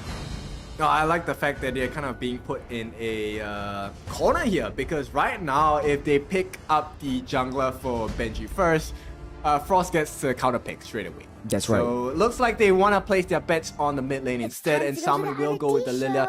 So that's gonna be Black Shoes available. So she's gonna be the one responsible for soaking up and baiting out as many skills as possible coming out from the lineup of Banana Brawlers. Now this puts the balls into the courts of Banana Brawlers here. Frost now has to decide what he wants to show over to the side of Fish Tank and potentially give Benji a counter pick option on that jungle role. Remember I was teasing about this Lancelot. It might not be a good pick over here just because he's facing up against that Claude. The Layla though, actually the more I think about it, Layla might be good, but no. It's way too risky. No mobility at all. The carry will be snack picked up over here. Very good counter to the CC and the Minotaur. But the Lancelot though, pretty much against that personally, just because of the fact that it's so difficult for Lancelot to hit his vengeance at the right spot to go straight for Claude. And one of the main targets that Frosty would have is against the Lilia and against that Claude. Right now, based on the draft, everything on the cards is just for Scylla to pop off, right? It's really about buying time for Scylla, right? You have the Final Slash, which will buy time for Scylla to get the flying cartwheels out. You have the Netherrealm to save whoever is dying as well. And you have the Guiding Wind coming out from the Matilda. So, all in all of this benefits Scylla because he will have the option of standing right in the faces of Fish Tank and throwing those light cartwheels into their faces, those light wheels. And it's going to be hard to deal with because they theoretically wouldn't be able to touch Scylla at any point in time, which is why Benji actually goes for this Hellcut. Hellcut with the Darkness Falls. Yeah, Dark Knight Falls will be able to kind of create a bit of confusion, a bit of chaos as well. Yeah, actually, I do like the Hellcut pick because you have like double Guardian Angels, the Faramis, and the Matilda just protecting Scylla in the mid to late game. If you have the Hellcut, you're able to just reposition yourself and find a right flank onto this carry. Once you take that carry down, that's pretty much no more damage for the entire lineup for the Brawlers. So now, game number 2 is imminent. We have the Brawlers on the blue side and Fish Tank on the red. Whether or not the Brawlers will have a clean sweep is up to their execution. Draft has been set. And I'm pretty much still favoring the fact that Fish Tank has a much easier to execute composition as compared to the Brawlers. But, you know, Brawlers, they really surprised me in the first game. They might surprise me again here. Yeah, but I think it's a risky take from the side of Fish Tank because it's a Hellcut. Hellcut is normally an extremes kind of hero, right? Yeah. Either a Hellcut performs extremely well or a Hellcut falls off really quickly in the game. And this normally depends on that first rotation. Either if Hellcut gets a kill or he gets picked off, right? Or even in a situation where his buff gets stolen. It's all very detrimental to a Hellcut. So Benji is going to be put under a lot of pressure here, which is why you can see a lot of rotations coming out from Carrix to make sure that Benji has the best time available to make sure that he doesn't lose any farm. He is able to match up in terms of levels with this Lancelot. So it's a very, very slow-paced game coming into game number 2, where Yuncheng is playing very defensive, trying to hold their waves down, but Panty Sim jumps into the wrong bush at the wrong time, gets stunned up, and dealt a lot of damage on that bottom side, though Jabin taking a lot of damage himself and forced to go back. It's a very, very classic case of Arlott versus a CC. And a CC in the early game, 1v1 monster, if I could say so myself. Frosty already on that level 4, and marching over to that turtle. Well, they gave that first kill over to Yongchun. So it is going to be a slightly difficult lane for this carry, but the first play that they're going to make is on acoustic. They will get the kill. Easy pickings here. They tied up 1-1 as the first turtle of the game is going to be spawning in a couple of seconds. And right now, as we speak, it is going to be spawning. It is about the time to put pressure on all the different lanes, so they will be able to get that first rotation to this turtle here. Actually, a very good rotation from the Brawlers, because they know that they need to take the EXP lane out to contest for this turtle. But then again, Benji, first to this turtle, the Lancelot prioritizes his orange and purple buff instead of this turtle. So they might be behind, but it's not that far off. Jolter pulls Karak's back, but won't have any engage or continuation onto that small little clash, and Salmon walking on the long side trying to find a right angle onto Scylla. Salmon taking tons of damage, still has his black shoes, waits for the right time to get his black shoes down. Yeah, but this black shoe's gone for the next few seconds here. Of course, the early cooldowns are pretty long. It is going to be about 40 to 50 seconds before he gets that black shoes back again, which means he can't really play as aggressive. And take a look at what's happening here. They are putting a little bit of pressure in mid as well. This is to make sure that things are a little bit more difficult for the side of Fish Tank. And you can see... Hold on a second. Dark Knight falls with the vengeance already popped up by Scylla. Will not be able to survive the skirmish. Then Benji is coming through. They're chowing down on the gold lane turrets, forcing the rest of the members of the Brawlers back up onto that top side. Corrects. Misses that pullback, but Frosty tries to clear up what he can and try to push Fish Tank back out of the way. The first item for the Hellcurt might very well be the DHS. Thorn Rose just to deal enough damage. Corrects. Very, very down low. Third of his health gets knocked back, but flickers over the wall into safety.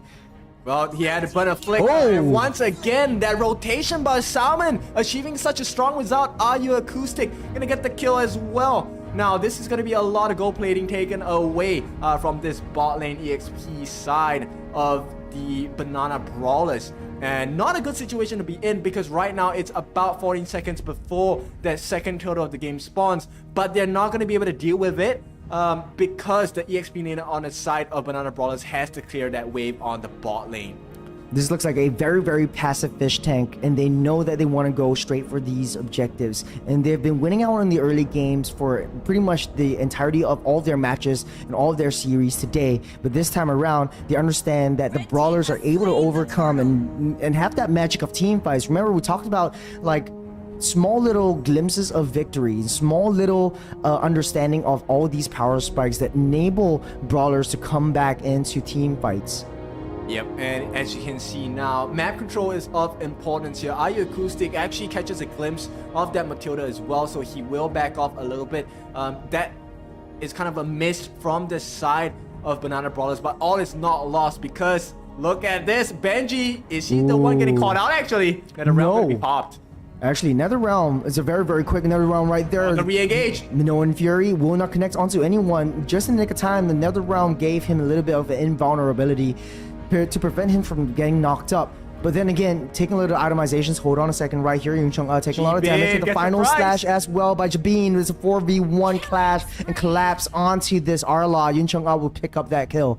Killing spree for Yuncheng 3-0-0. Yep, he was not expecting that at all. But right now, they're going to try and mount the defense in the mid lane, and Black Shoe's going to be committed. Here comes the wraparound. Benji misses. Frosty gets a puncture out that way. Will not be enough. Karax takes that last hit, and Benji drums out into safety. Salmon taking a lot of damage, but this is just buying a lot of time for Claw to take down the turret down that bot side. Well, I'm pretty sure you can feel that Benji is feeling the jitters here. Missing that deadly stingers for that moment here. Mid lane gonna be pressured by a little bit, but it's fine because there are 3 members on the side of Banana Brawlers. This defense should be clean. And now, more importantly, they need to make sure that they match the pacing of Fish Tank, because if not, Fish Tank will start to run away with this game. In this entire 6.5 minutes, Benji has not died the once yet, and that's not a good sign, because Hellcurt can have an explosive snowball in terms of farm. I think for this game, the Brawlers might be playing a very defensive composition. So they're giving up their top and bottom tier 1s just because they want to hide under the safety of their base, especially the high ground, so that they're forcing all these heroes in. The Circling Eagle already used up by Panthy Sim. Yuncheng tries to find a nice angle for an approach. Corrects, holding on to the Minoan Fury. Frosty looking at the right time to dash in, but he won't not want to commit. The rest of the members of the Brawlers come out. Minoan Fury gets popped up. the final slash will not connect onto anyone. Using Phantom Execution to get out of that way, but Jolter, even though he died, he's already up again. It's a 1-0, but Benji dealing so much damage onto Panty Sim, buying them a lot of time to take down the objectives one after another. Yep, I mean, at this point, Benji, if I'm not wrong, is level 11. So that's why he's dealing so much damage against this Matilda, who's about 4 levels away from him. So it's not a good situation to be in. Topside. Arla taking so much damage underneath that turret, though. Final slash onto 2, but one more hit. Young Chong picks up that kill, and Salmon's there just for a little bit of defensive backup. Yeah, they're all around the map right now, and you can see the pressure's mounting. Or will they get that engage they're looking for? If I'm not wrong, Salmon still has the black shoes available as well. They're gonna try and make some damage. Oh, Minoan Fury knocks up that Lancelot, will not be able to be of use as of now. Takes down 2 for that matter. Jolter is best, a little bit too close for comfort. Already used up that nether realm and forced to run for the hills. Yep, they don't lose anything, but they take everything away. And here we go, mid lane being threatened once more. Benji actually pops down my falls. Can he get any damage in?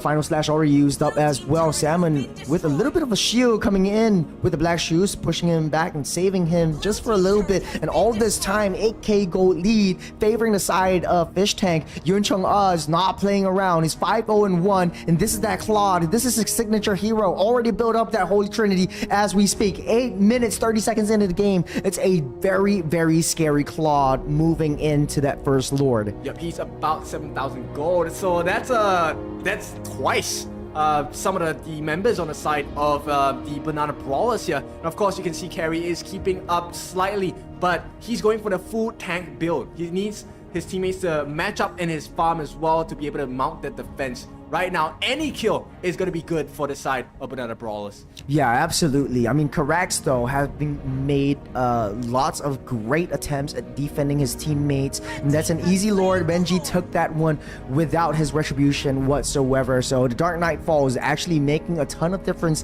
and showing a lot of value in these team fight situations. A very, very good wildcard pick for Fish Tank. But Karax, though, I have to say, hats off to this guy, making that Minoan Fury count, making the jump of despair count. It's all about that timing. It's all about that position, and Karax has been doing it perfectly.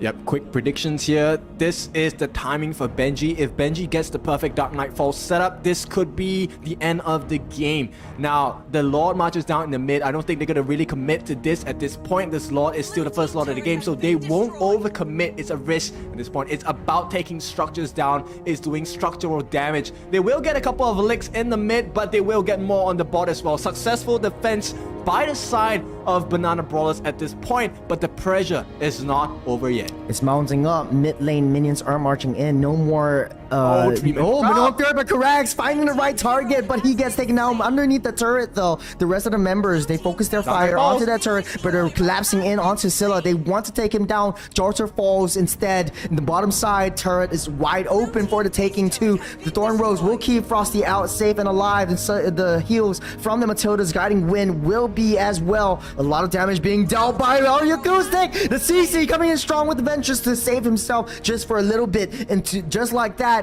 the bottom and mid lane turrets are all cracked wide open. Yung Chung is not stopping yet. He wants to look for a third one, going in strong. Yep, that's a lot of structural damage. It's 2 tier 3s taken away from the base of Banana Brawlers. Right now, they're going to go into a reset situation on the side of Fish Tank. They are doing what they experienced in the first game itself, giving them a taste of their own medicine. As we speak, 11 minutes in, this is a speed run coming out from Fish Tank as they're looking to close and tie this series up 1-1. But all is not done yet at this point. They're not trailing by too far. As long as there's a tier 3 standing, they still get a chance. Right now, it's about buying time, 50 seconds before the next Lord comes up into play. They have to be very careful on the side of Banana Brawlers. Just waiting for, Fish Tank to make a wrong move. They're all very in-your-face kind of heroes anyways, so get a nice stun down. The corrosion side already built up by Scylla, but it's a little bit too late.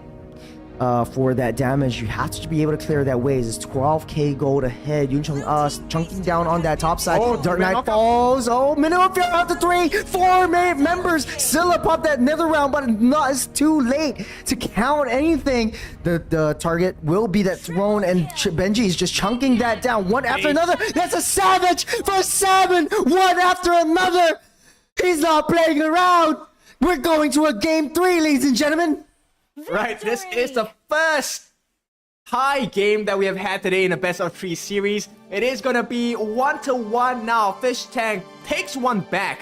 It is down to the wire for both teams here. Fish Tank looking to do the reverse sweep when they got reverse swept in game 1. Yeah, I mean, I have to say though, Fish Tank, they're on the leaderboard because they want to get the Maniacs down. Benji's already had 2 Maniacs in the earlier game. Salmon wants to top that. He went for that Savage and he played a hell of a game. 6-0-8. As with that Claw, 5-0-8 as well. Untouched through the entirety of this match. And I think they just played to their strength. They played a very, very easy to execute kind of draft going into game number 2. But game number 3, it's do or die for either of these teams.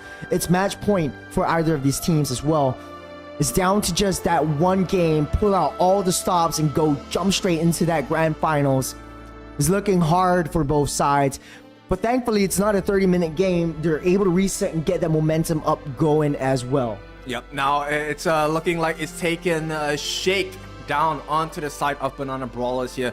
Right now, it's about recovering that mental strength. And let's see if they can come back and look for that revenge strike against not only just Fish Tank, but also against their arch nemesis here, But Why, who's waiting for them in the grand finals. Not sure if they're gonna take a short break yet, but for now, let's just take a deep breath, take all of this in. 1-1, what would you be like in this situation? I mean, oh man, it's really hard because like in the first game, it was very, very long, hard fought, especially if I'm Banana Brawlers. I really want to win. I really want to get a clean sweep. And I know that I'm facing against a team who has professional experience in the later stage as well.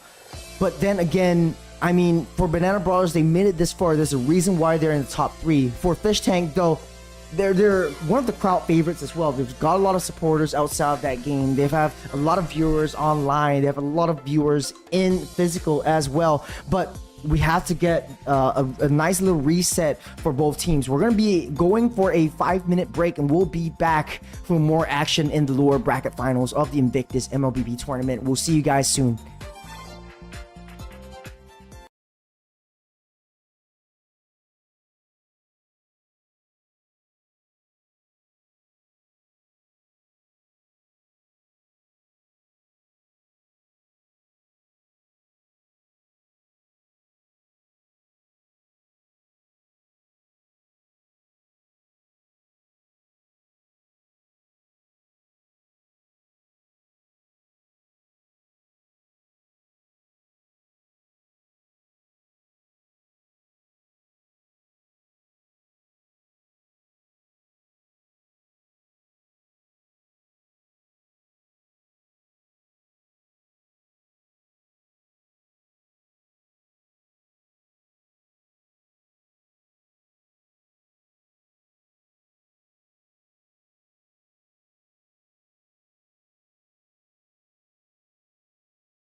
What's going on, guys? Welcome back to Invictus Mlbb, brought to you by SIM-UOL, SIM-UOL.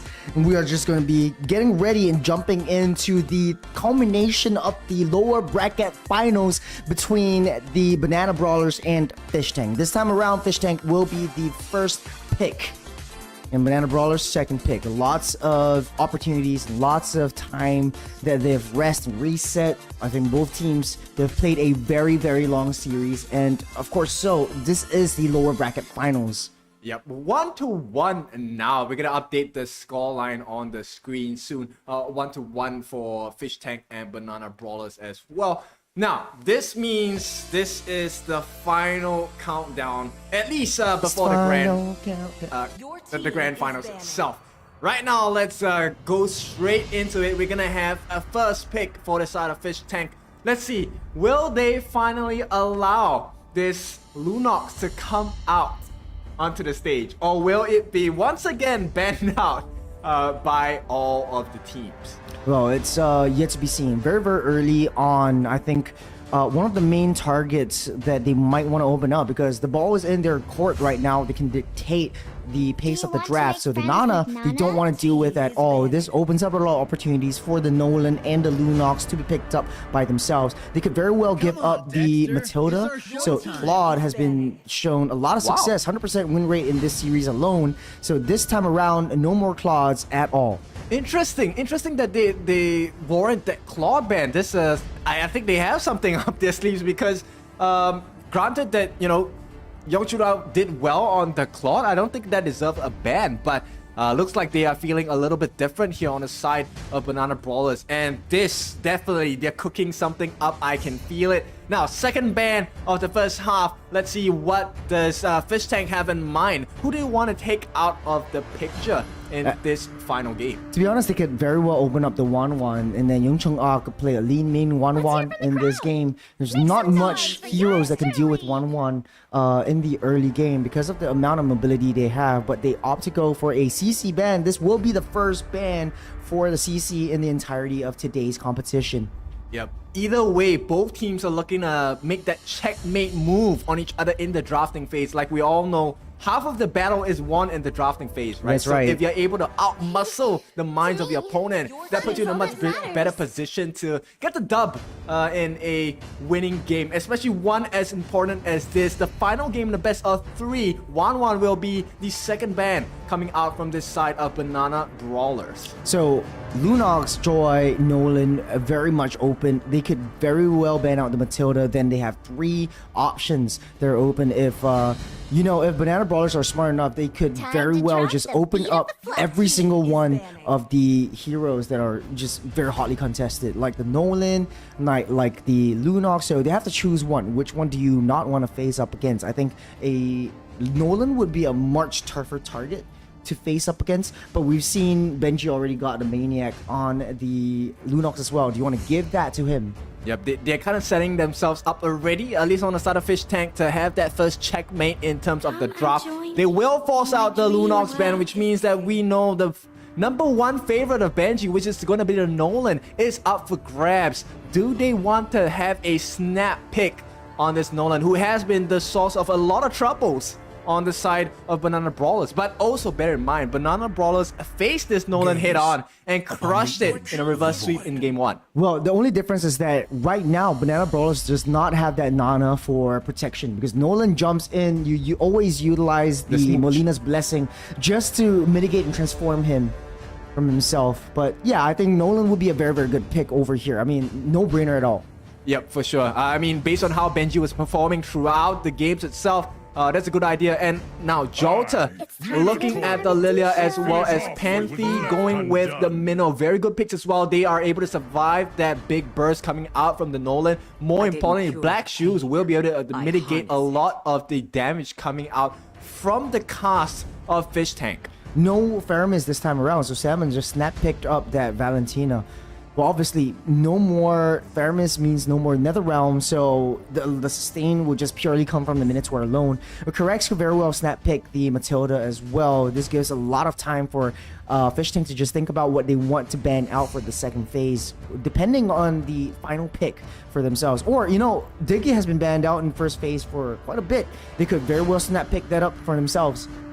Yep, I mean the time journey, it could prove to be Time very and time valuable, but for they no want to penalty focus is on the not damage girl. dealers first. They want to deal with giving out this Beatrix. So Beatrix now, as we all know, very flexible in terms of the types of damage that she can give with the Nebra's Passion, as well as the Bennett's Rage. A couple of AoE ultimates that will be able to not just wave clear, but deal a lot of damage against the heroes on the side of Banana Brawlers as well. Now, Silla, gonna go with the Brody. We have not seen a Brody in a while. We have seen it today, but we have not seen it in a while. So let's see. This could be a surprise pick coming out from his pocket. Yeah, Brody has a little bit of a nerf, especially from his ultimate. So the first hit, lesser damage.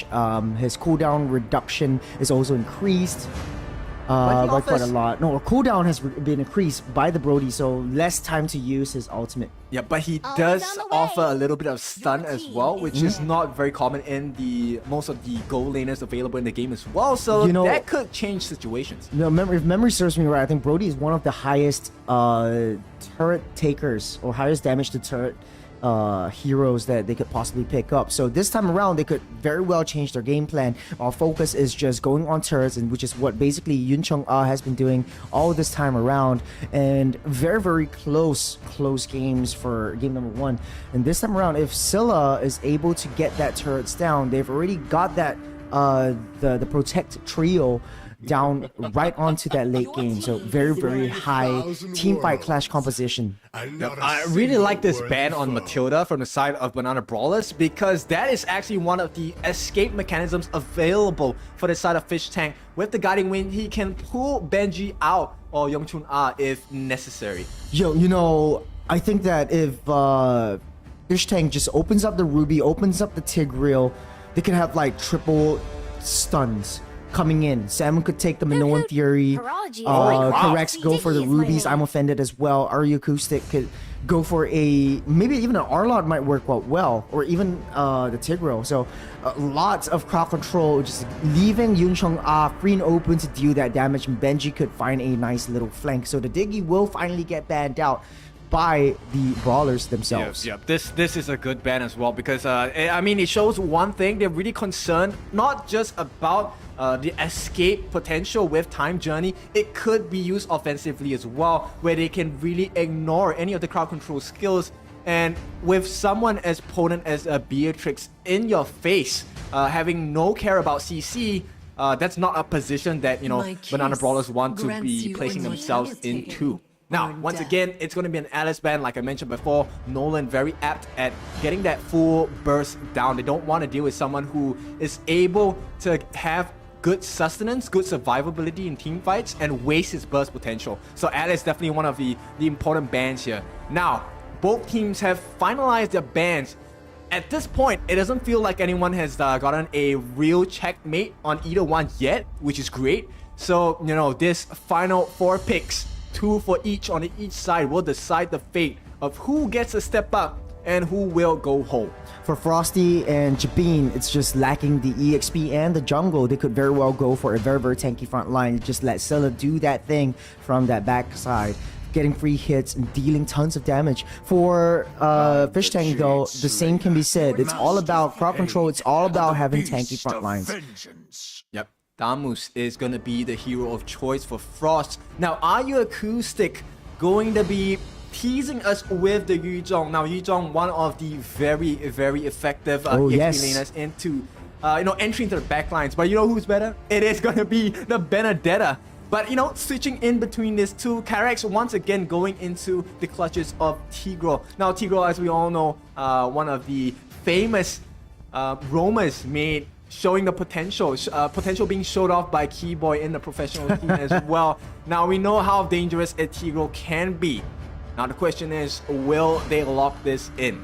Because if they do, this looks like a very scary lineup from the side of Fish Tank. They have both damage, plus damage, as well as good control. Yeah, I do like the fact that Tigger has been picked up right here, but not so much the Paquito. But the Paquito was picked up just because of the early game 1v1 up against a Thamus. You need to be able to hold yourself, clear that lanes, and then join in a lot of these team fights. So early game potential for Fish Tank starting to look very, very good. For Jibin though, maybe, just maybe, they might just, yeah, they might be teasing the box here. I think, actually. yeah, I think a tank jungler would serve them much better than having maybe a Thamus. Thamus would work out well in the off lane, but for the Boxia though, pretty good considering the fact that for Fish Tank they rely a lot on sustenance and sustainable skills. They might want to swap that out, so it would be the Boxia jungle and the Thamus in the EXP. Yep, and for good reason, right? Baxia with the Tortoise Puissance is going to have the ability to access different angles of entry into the backlines of Fish Tank. And that's going to be very vital because once you take away the Beatrix, or you take away even the Paquito, that removes the defensive structure away, the re-offense coming in from Fish Tank, and that will be costly to them. So Frost, if he gets his A game on in this final game in this best of 3, he could prove to be that turning point for Banana Brawlers. Well, game is set. We're jumping in to game number 3, loading up the Land of Dawn. Fish Tank on the blue, Banana Brawlers on the red. It's all down to the execution. Leave nothing on the tables. Leave everything in the battlefield. We're starting off with the orange buff for both junglers. Now, it is going to be the concealed for Roam in terms of Carrax for the Tigro. It's going to be a favor for the Roam boots for the side of this Minnow. So, heals versus initiation, right? I want, Banana Brawlers wants to outlast them, and Fish Tank wants to catch them out by surprise. Well, to be fair though, Fish Tank does have a lot of burst damage, and now Jabin very easily just taking down and clearing up that waves. There's a first lane aggression coming in. Jolts are taking a lot of damage as well. The Retribution has been used up by Frosty.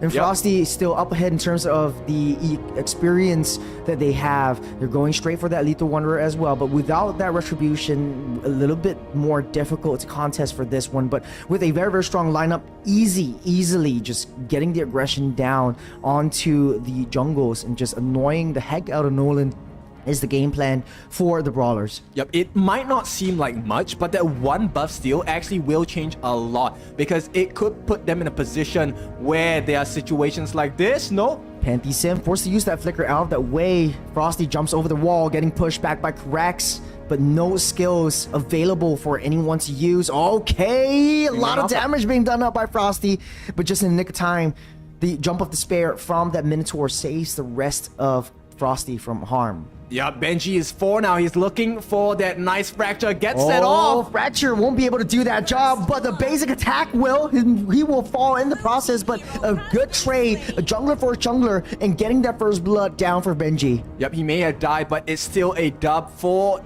Benji here. He will have that experience lead. Now, simply because the experience for getting the kill on Benji is going into the roam. So this Minnow will recover a bit of EXP, but Frost will be behind. Right now, it's about pushing the pacing of the game. You can see Acoustic is going to be moving Jibin away from the neutral objectives. They want to make sure they win this. This first turtle is extremely important to both sides. Jabin starts out that fight, correct? Still not level 4. No implosion for him just as of yet, but Salmon does have the Minoan Fury. Just waiting for that right time. Jabin taking a lot of damage from Acoustic, correct? Slowly but surely banking on that turtle to get that level 4. It's just a EXP away. He's just got that level 4, so Acoustic pulling the trigger, coming into the fray. Turtle is getting started up. Salmon getting the Minoan Fury retribution from Frosty, but one person get taken down. It will be Jabin. Acoustic dealing tons of damage already. That is one of his signature picks, and he's not playing around anymore. Yeah, but it's still a win in my books for the side of Banana Brawlers. They not only get the steal, they get a nice chunk of experience, and they shoot as well. This is going to help them recover in the laning phase. As you can see, there is a little bit more map presence coming out from Fish Tank, but now because of this swing, it really depends on what the next play is from both teams. It could swing either way. Yeah, as a assassin jungler from Nolan, it's more likely that you try to defend Nolan from harm than to try to go for any form of engage or cleanups, which is the value of boxing and what it brings to the table as well. So Karax taking a lot of damage, but able to get out to the tri-bush. Look at where both of the EXP laners are moving around. Rotation, they're chasing the mid lane. Oh, mid lane, Salmon taking a lot of hits from Frosty. Gets that kill with the Turtle per Swans. Acoustics there for back a little bit too late for that one. Yeah. Getting that pushback onto Jabin, walks out safe. And that's why you pick the box here, right? He can't get punished. Frost, he lost a lot of health, but he was in no threat of being taken down at all. And now this is the strength of having a tank jungler. Now, Benji, you know, he was having the EXP lead for a slight moment, but right now it's all about Frost. He's having that EXP lead as well, which means his retreat is going to be slightly stronger in this next turtle attempt. Next turtle attempt coming down in 30 seconds. They're focusing their attention and trying to get Yongcheng up to speed, especially on that Beatrix. First item on the way should be the BOD. Acoustic, a 1v2 situation down on that bottom side, pushing Minotaur back in the mid side as well. Salmon's already got the Minnow and Fury. He's saving it for that turtle fight. This is going to be huge though. Whoever takes this turtle will be up ahead and they will be able to crack down the turrets from either side. Yeah, it's virtually dead even in terms of gold here. Both of them are around that 12 to 13k mark. And it looks like they will start to pull the trigger first. Carrick's catches a glimpse of what's happening here. Can Benji reach in time? I'm just waiting for the right moment. Implosion onto two. Tries to get a pushback, but Jabin takes down that turtle in the process. No follow-up whatsoever. But then again, another small little dub, but it's not over yet. Acoustic pushes all of them back and dashes out of the way with the left jab and a right hook. On the top side, though, they did take down Scylla because everyone's just too busy down on that turtle side. Benji dealing tons of damage to Jolter. He knows they had no black shoes to save him, but here comes Salmon down for backup. He's taking down that top side turret as well. They back off. Yeah, but it's really so back and forth, right? Tortoise Poison's gonna be used here to try and get back some EXP. Even though they won, and here we go, they're getting punished here. Benji just getting a couple of kills. He's still trailing in terms of EXP against Frost on his counterpart jungler here. But, you know, right now they managed to secure a little bit of a lead in terms of gold for this side.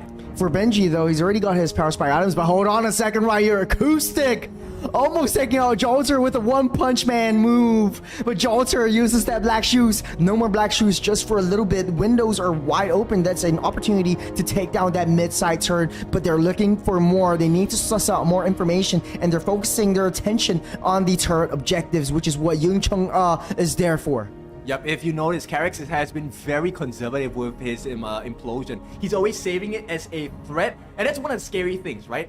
When you know your opponent has a ace, it's hard to fully commit until you see it being used here. And you can see Jolter once again getting caught out. They're trying to force out so many things from him. They want to make sure he uses that black shoes prematurely, and he's not going to, so he's going to give up that mid-tier one. Oh my goodness me! Blink and you miss it. Benji immediately takes down Jolter on that top side. And even trade, they take down Acoustic as well. Jabin pops that the Cauterin Inferno, almost taking Benji out in the process. Frosty tries to chase down Benji, switches his target onto Salmon with a Minnow Fury already used up. Jabin tries to throw his axes, but will not be able to connect onto anything. Here comes Correct, trying to save Salmon from harm's way. Scylla waiting for the right time, the right target, but Yuncheng knows where he is. And Panthy Sim there for backup as well. This is the third turtle of the game. If it goes over to the hands of the brawlers, this is the third turtle.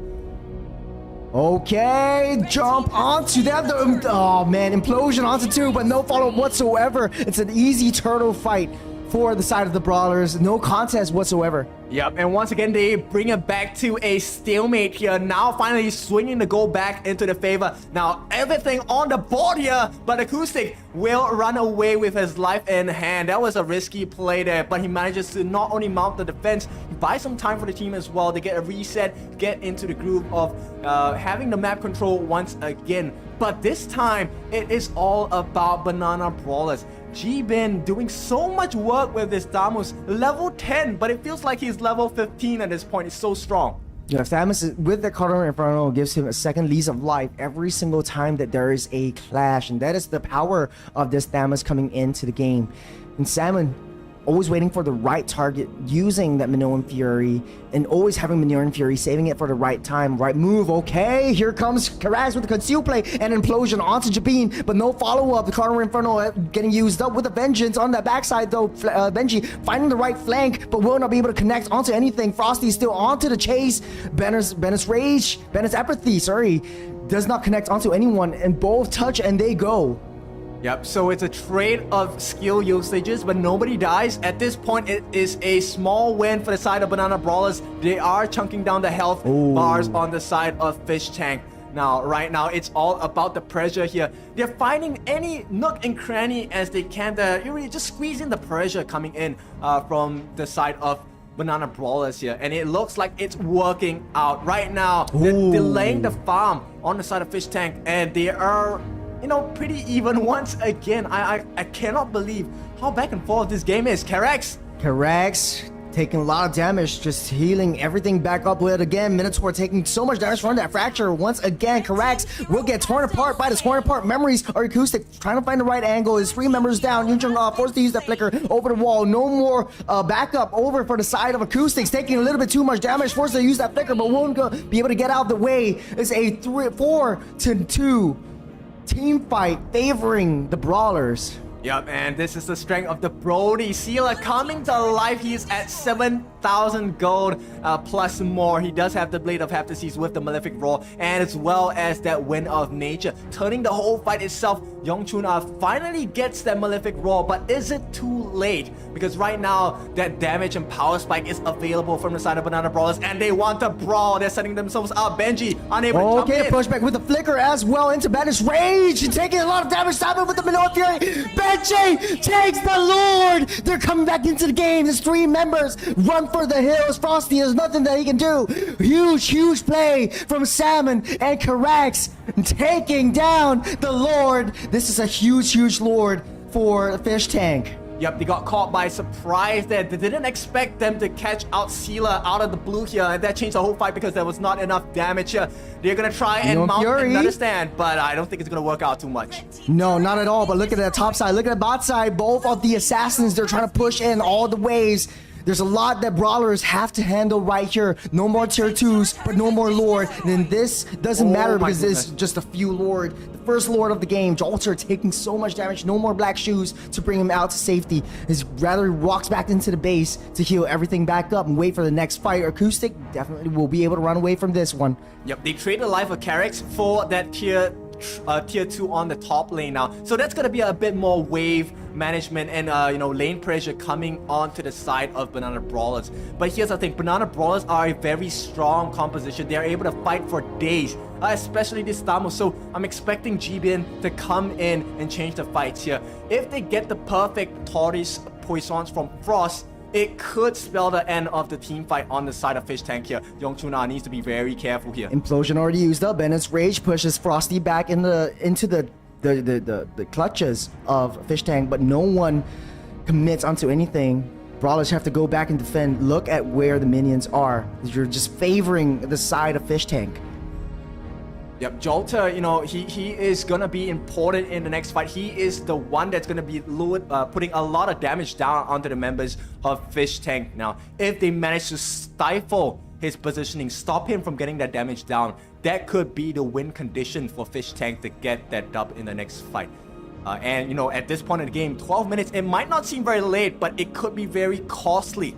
So that's why you see Fish Tank very calculated with their moves. They don't want to expose where they are at this point. Karax jumps in. Can he get it? With a conceal, no more implosion, but Ben's rage will deal so much damage. Vengeance keeps him up alive, but not for long. Frosty, one more hit. He might go down here by the hands of Benji, but not enough. He's just still chasing Benji. It's still a sliver of health, as is Frosty able to get out. They're safe. And Salmon knocks up the Minoan Fury, still is left unattended. He gets the pushback. No more one as of now. Acoustic tries to finish on the jump. Red is apathy from Yuncheng, but will not be enough. The rest of the members of Brawlers will come in for the re-engage. It's just a all-out brawl, one after another. Turns back into that shotgun. Will not be enough. He falls as well. It's a 3 for 4. Benji, Karax, and Jim Bean still up and alive as of now. My goodness, Karax died the once they fought so long. He's able to come back into the fight itself. to kind of help out the team there. That was a very important implosion, catching the two most tankiest members on the side of Banana Brawlers. Namely speaking, that's Frosty and G-Bin itself. That was a huge fight going to the favor of Fish Tank. But right now, once again, that's why they're so strong on the side of Banana Brawlers. They are so tanky. Look at the damage. They're back and they're ready in fighting shape once again. Salmon has the Minoan Fury on hand. Scylla is back up already. Benji is just waiting for that right time. He needs a little bit more vision, more information. Lord pulls back over the side of Fish Tank, gets that reset. Ari Acoustic waiting for the right angle to get onto Scylla. Still has that win of nature. Is probably back up right here. Corrects, pushes everyone back, but all for naught. You're focusing their fire on the objectives. First tier turret, second tier turret in the mid side is getting pushed down. Acoustic is just recovering and handling so much damage that Frosty's dealing onto him. Yep, this is that dance, right? But not just the law dance itself. Both teams dancing around to see who makes that first misstep, because both teams have the potential to drop down so much punishment that instantly the fight will be over. Look at where Paquito is on the bottom side of that map. They have to force two members back to deal with that Paquito, but all in that process, Acoustic dealing so much damage, healing everything back up in that process. They're trying to face it off again. Yun Chang-ah gets down that Lord. They're going in for that fight. They're maintaining their momentum and their aggression onto the second tier turret in that mid side. It does look like a dub for Fish Tank, and this Lord push will be super pivotal. They're banking all their attention onto Carax, onto a nice implosion flicker setup. Yep, and you know, to make matters worse, Benji now actually has the Blade of Despair, BOD, extra 160 damage in that kit. Now, this is going to be a true test for the side of Banana Brawlers. This is an enhanced Lord. Can they survive this pressure coming in from Fish Tank? Carax. It's yet to be seen. Lord marching down on that bottom side, Conceal already used up, so they have to wait till that Lord crashes and wait to a nice little engage coming in from that Minotaur. Acoustic already jumped over the wall, try to force Panthy Sim over to his side. Yep, they want to split the attention. Splitting the attention indeed. Turret, third tier turret, getting chunked down hard. The Lord as well. Fault as of this moment. Benji try to focus his fire onto the turret once again. Both teams, they touch and they go. They don't want to commit just as of yet. Waiting for Carax to come back online. Panthy Sim with the Minoan Fury. No targets, indeed. They back off. Very disciplined play coming in from Fish Tank. They take what they can and they leave. Yep, this is a clean one. They know what's at stake. This is a repeat of game one. Once again, this is Fish Tank having the lead, but in game one, they lost that lead, and it was a huge comeback coming from the side of Banana Brawlers. Can they repeat that process again? Now, Fish Tank wants to rewrite history, wants to right that wrong in game one and get the win here, but, you know, they're not looking for the same kind of result on the side of Banana Brawlers. They want a repeat of game one. They want to go to the grand finals. They want to get the revenge on, but why?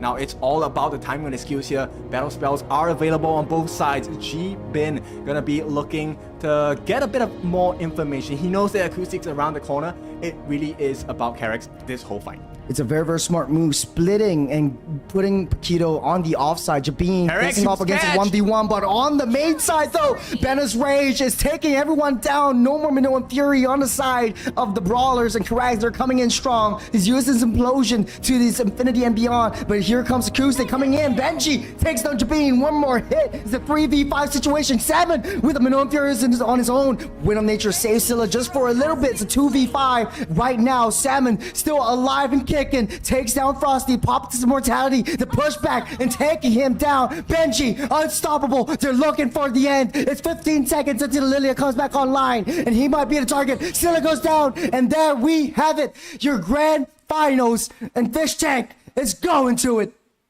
Congratulations to Fish Tank. What a game by them. And of course, props to the huge efforts coming in from Banana Brawlers. They put up a hell of a fight. You know, that reverse sweep in game one was what a performance by them. And now, after that tiebreaker, this time they do fall a bit short, but it's fine.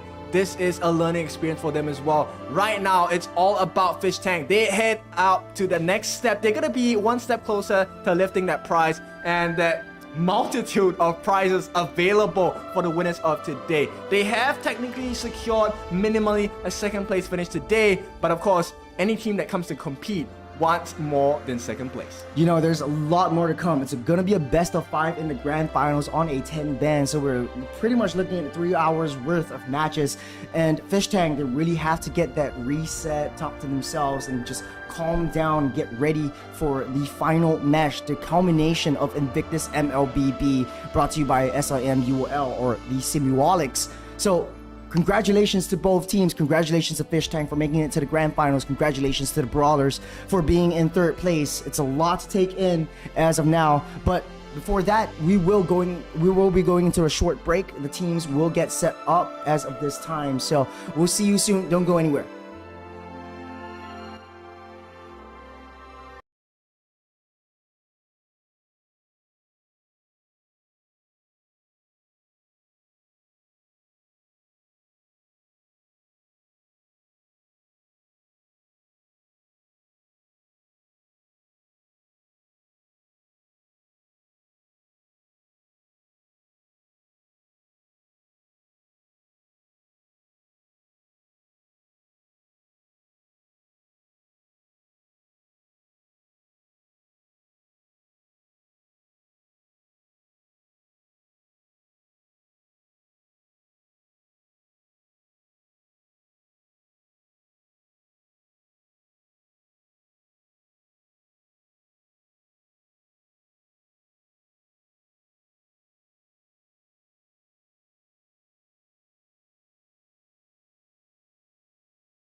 What's going on, guys? Welcome back to Invictus Mlbb Tournament, brought to you by SIM Global Education Student Development Hub, SIM-UOL, SIM-UOL, sponsored by Aegon, AOC, Samsung, Ujuwan, and Venus. My name is Churros, and this is Kin Tofu. We're very, very excited right now because now we're jumping in to Invictus Mlbb Grand Finals between Fish Tank and But Why. How are you feeling right now, Kin? All good, and this is going to be exciting because this has been the culmination of many hours of very hard-fought battles as well as mind-boggling strategies from all of the different teams. And now we are down to the final two. But Why going up against a Fish Tank. Now, we have Going up against a Fish Tank. Yeah, the prowess of both teams is there's no doubt about it, right? They are both strong in their own rights. Now it's about the mental game. Who is able to outsmart one another in this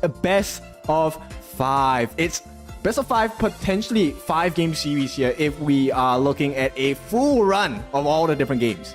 Yeah, before we jump into the game, I just want to add that these players are actually using the Samsung phone just to play this game. So if you guys are within the SIM Block B vicinity, do check out the booths by Samsung. There's quite a bit of discounts for students, especially SIM students, as well as the AOC booth. So be there. They're gonna be there while this competition lasts, and this is gonna be the final competition. So right after this, there's no more discounts for you guys anymore. So first place, before we jump in, the players are almost getting ready. I just want to talk a little bit more about the prizes that these teams are winning, which would include all of our sponsored items as well. So starting off with our first place, so they're fighting for these items, right? Ujuwan $50 cash voucher, Botanics Bergamot, Geranium, Eucalyptus, Rosemary, Natural Spa Therapy Body Lotion, 500 milliliters. All right. BioT Scout Balance Restorative Serum, 90 ml. Natural Chapter Organic Relaxing Olive Hair Pack, it's 1,000 milliliters. Derma AC Plus Anti-Acne Cleansing Gel for Body, 500 milliliters. So there's 6 players on each team. There are 5 main players, 1 reserve. All of them will receive 1 prize. There's going to be a Ribena Jelly, 24. I wouldn't say like packs of them. Yeah, packs of them. Revit gummies, so all of them would be receiving Revit gummies as well. Single monitor arm by AOC, AOC headset stand, AOC gaming headset GH3000, and of course e-voucher code worth $200. Second place, a little bit less, but still quite a bit over here. So same thing all the way through, but they will be also receiving the AOC mouse bungee, AOC gaming mouse GM310, AOC gaming keyboard GK450, and then Revit gummies as well as the e-voucher code worth $120. So quite a lot at stake right here for each of these teams. So a lot of high pressure, a lot of stress that these teams will be facing. But why we've seen them in very high stakes competition as well, it's sort of like an integration from the Kazuya team as well as the NUS team coming in as well. We have Fish Tank, so led by Salmon. We also have FMM, the Yu Young Chung. I'm just blabbering on a lot. Kin, I want to know your thoughts on this matchup, based on the playstyle, based on the heroes that they played so far into this entirety of the day. All right, so right before I jump in, I think, all right, for all the people that are coming to compete or have competed before, I think maybe I just want to give you a tip if you're competing and you know that you stand a good chance. I think it's pretty important that you bring along a couple of bags as well, because the list of items that Churros just goodie bag listed, it's humongous, right? So yeah, you know, bring yourself some bags so you will be able to carry all of this prize winnings home safely. You know, and alternatively, if you find that it's really difficult to bring the prizes home, I have quite a lot of space at my house as well. You can leave them there, and I will take good care of the prizes for you.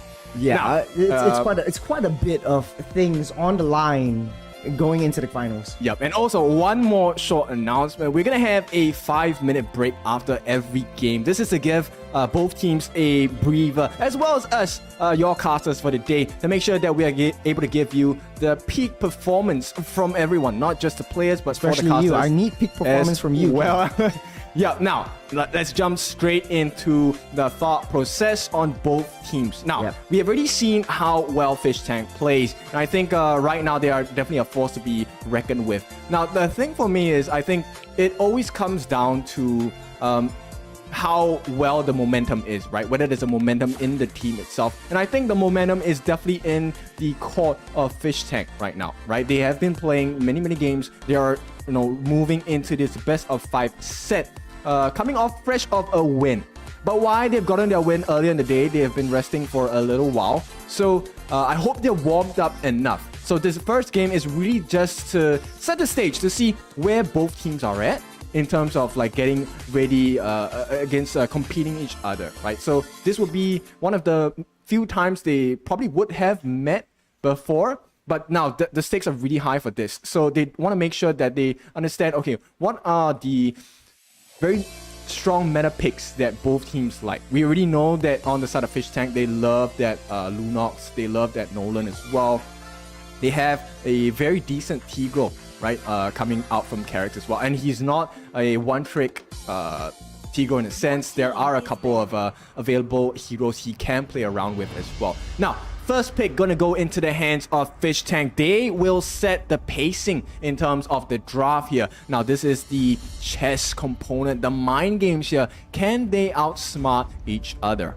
So I think you've just said everything I wanted to say, Kin. It's all about understanding the meta picks and the changes within the drafts and just playing them to your advantage. And the trend that I see throughout the entirety of today was that Joy getting banned out. I was gonna say that the first ban definitely will be that Joy, especially since you're facing up against RL19 now. He is basically the reserve or the main player. In the morning he had some classes, so you couldn't be here. So right now, if you want to give that Joy over RL19, that's a death sentence for yourself. So no more Joy, no more Nolan into this game. You're able to ban out the Lunox as well. You don't want to leave anything to chance in any circumstances at all for all of these meta picks, especially the Nana, especially the Alice as well. There's a lot of things that you have to consider going in, especially since you're having the first pick. You gotta have to trade some hero.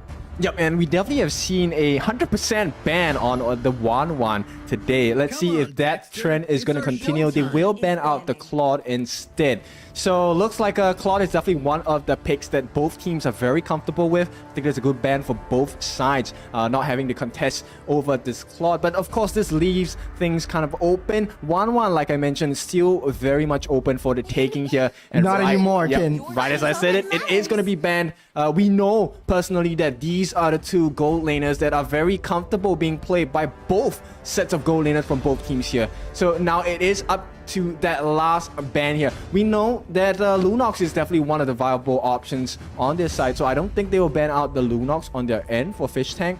That will leave the decision up to but why, right? What kind of problems do they want to face in this first game of a best of 5? You know, a good ban right here would be the Arlot. RO19 plays a lean, mean Arlot, and if you leave that open, it's definitely gonna snap pick that up. So the Nana will be banned out right here. Lunox still wide open. It's up to but why to really hunker down and think about whether or not they want to open that Lunox over to the hands of Benji. And coming to a lane-to-lane kind of matchup, Travis Scott, Benji, they all have very decent wide hero pools that they are able to play around against. And Benji, double Maniacs today, Salmon, a single Savage today for Travis Scott.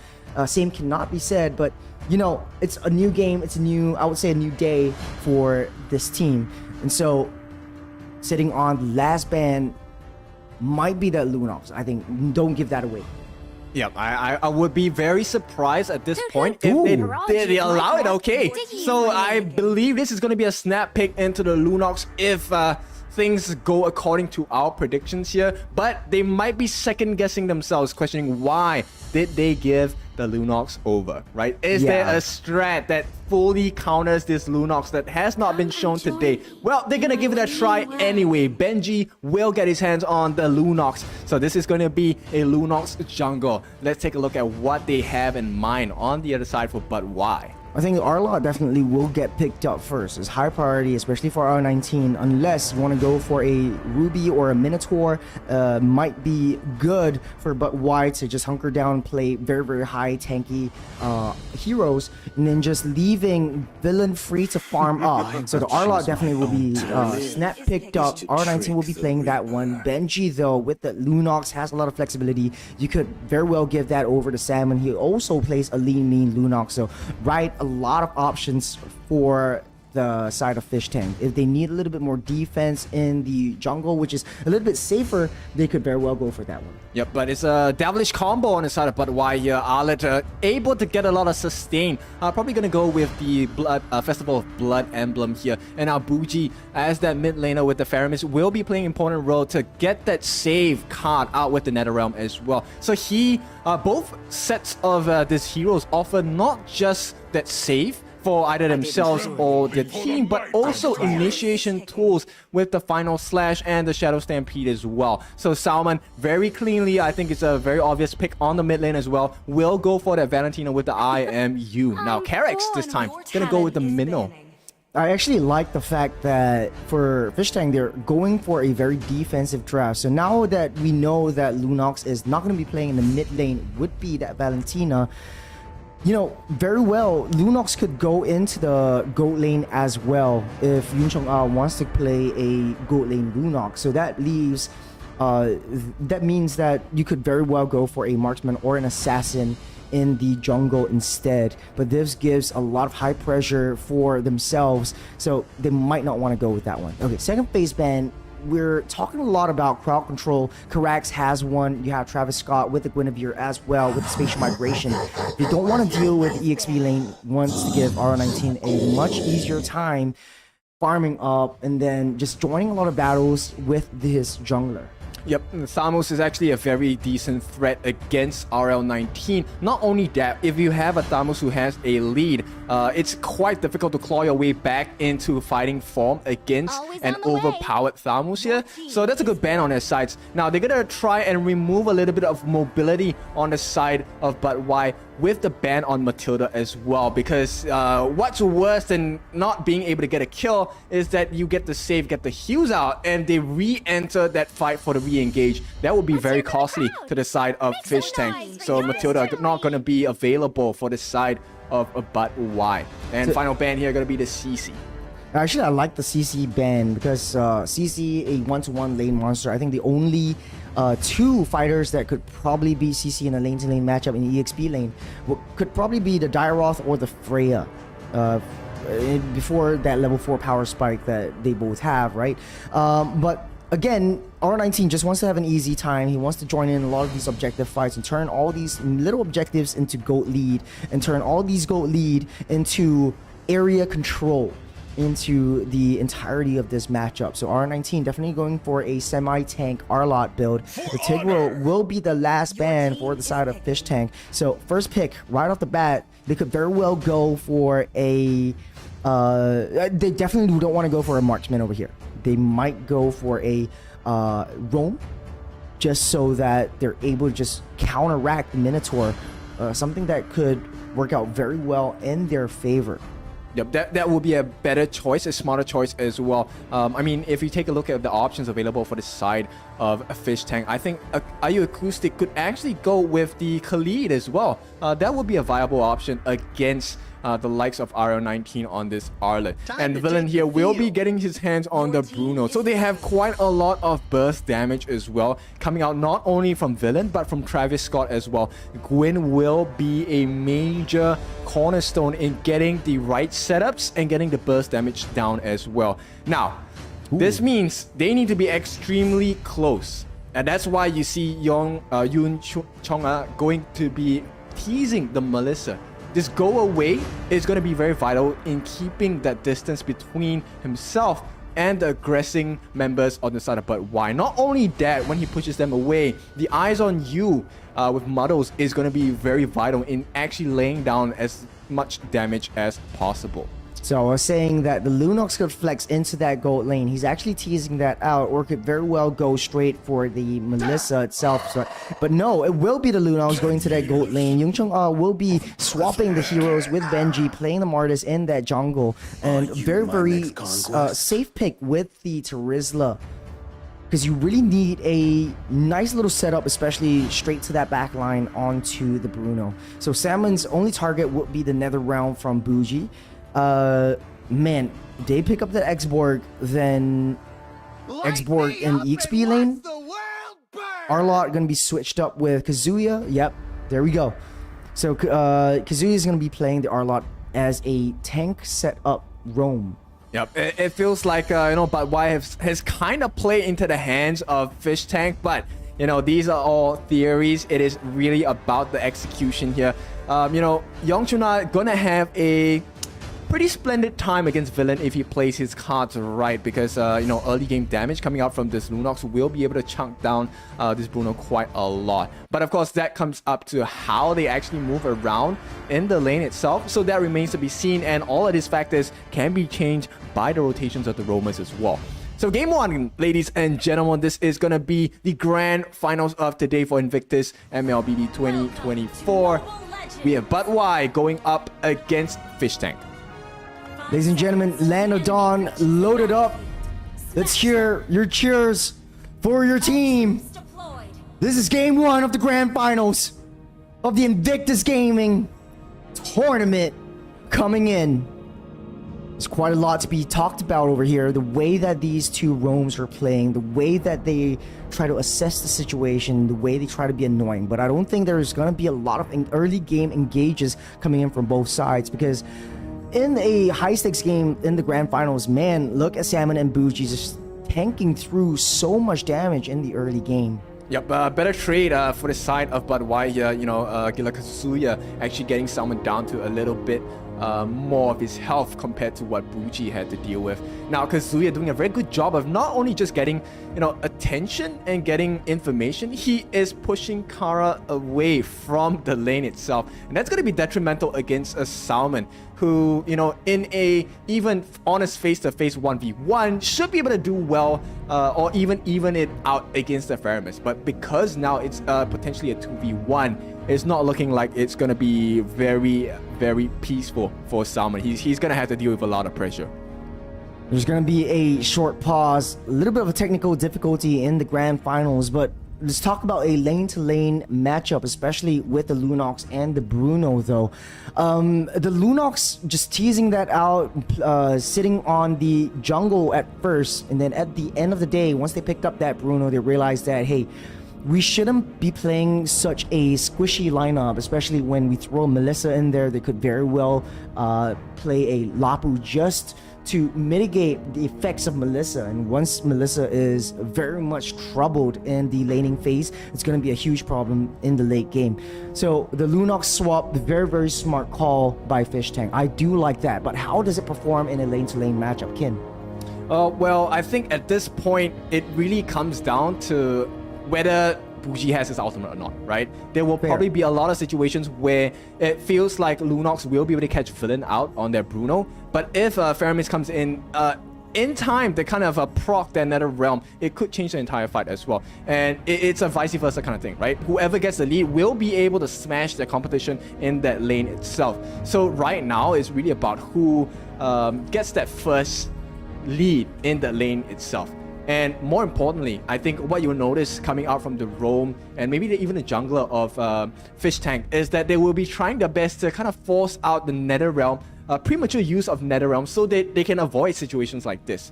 Because the snowballs on either end are going to be extremely quick, right? Bruno with the lead gets the farm up. Once he has the Hearth Claws, it's technically over. He will be able to sustain and deal damage at the same time. Likewise with the Lunox, if she gets a concentrated energy as well. It's not exactly game over yet, but it's gonna be a hard fight. I think for the side of Lunox, though, there might be an itemization difference, because when you play in the jungle, you typically buy the Enchanted Talisman now because she benefits a lot from cooldown reduction as well as spell vamp. But when you're playing it in the gold lane, it's pretty much set where you don't really need that enchanted talisman. You just need a high amount of burst and poke. Exactly. So it could be the lightning truncheon down to the clock of destiny. So standard Lunox build instead of the cooldown reduction from the enchanted talisman instead. So that being said, though, we will have to wait and see until they sort out these technical issues. But which side are you facing? Are you supporting right now?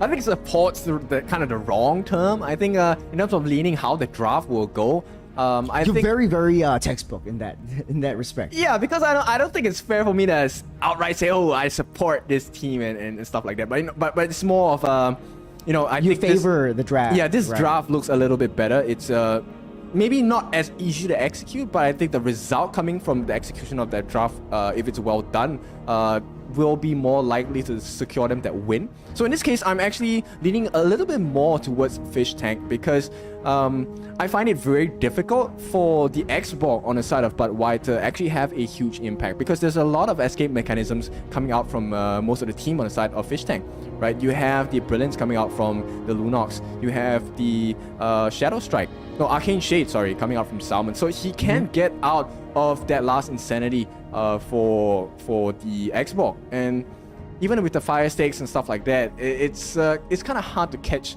multiple members on the side of Fish Tank. And if that happens, that opens up the doors to a counter engage where you could have the penalty zone coming out from RU Acoustic. You could have the Shura Aura coming in to really catch out a lot of the members on the side of But Why. But of course, these are all theories. It really comes down to whether the execution is on point or not. I'm not too sure if the lack of physical damage from Fish Tank is going to bite them in the foot in the super late game or uber late game, especially since you know how Kazuya plays in a very aggressive play style, just checking the jungles, face checking the bushes, and just being a total annoyance to the jungle. So Benji is definitely going to be struggling to get his power spikes before that first turtle of the game, which is going to be coming in about a minute game time. So I'm not too sure if it's going to be a problem. It's a little bit of a contradictory kind of opinion for me, where I kind of like the draft of But Why a little bit better. Like you said, easier to execute because you know which heroes are going to be the one to go in for the physical damage. You know that you have a very, very balanced draft. You know who is going to come in with layered. But then again, if you know who's going to be coming in, you know who's going to be starting that fight, you know who's going to be getting that setup first, it's very textbook. You can read your opponents very, very easily. So then again, yeah, two sides of coins, very, very conflicting favoritism coming from myself, you know. Well, I mean, both teams have their pros and cons. Pros and cons, yeah. and they have their win conditions as well. It's really just who fulfills them better at this point. But based on what's happening now, it's pretty much even, right? 2,700 gold a piece for both teams. This might come down to the wire to that first turtle in the lane itself. When the first turtle spawns, whoever gets these EXP leads should be able to maybe slightly muscle out the competition in the lane itself, and from there they will be able to build a lead, right? This also can change depending on the factor of what kind of rotations they make, what kind of kills they make as well. Because right now, if they manage to stifle the growth of either Arlet or the Faramis, it's going to impact But Why quite heavily. Likewise, on the side of Fish Tank, if the Lunox gets smashed in lane, or even the Maris gets smashed in lane, that's going to be a huge problem because the main damage dealers will not be able to dish out the damage even if they get that perfect setup. These two are the main damage dealers on the side of Fish Tank, and if there's no damage coming out from the two of them, that is going to be the downfall. Yeah, I have to absolutely agree with you. It's down to the early game, especially how you play against each other in the laning phase for both the EXP side and of course the gold lane side. But of course, Fish Tank has an easier time with the sustainability coming from the Lunox as compared to Bruno. Bruno really needs that Haas clause. He's banking on that really, really effectively. And it only works when you get the hit. And it only works if you have that hit. Actually, same can be said about that Lunox because the Brilliance, or actually not Brilliance just yet, the Light Out would enable them to get into the game sense as well. But we're going to be jumping into the game and see how they perform coming into the fray.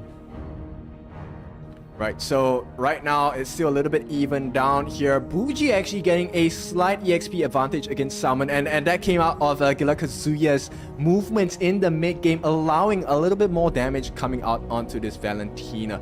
Now right now you can see where the advantages can come from, and you know, EXP is of the main importance for that first turtle, right? If you have the EXP lead, you're gonna definitely have a much better time.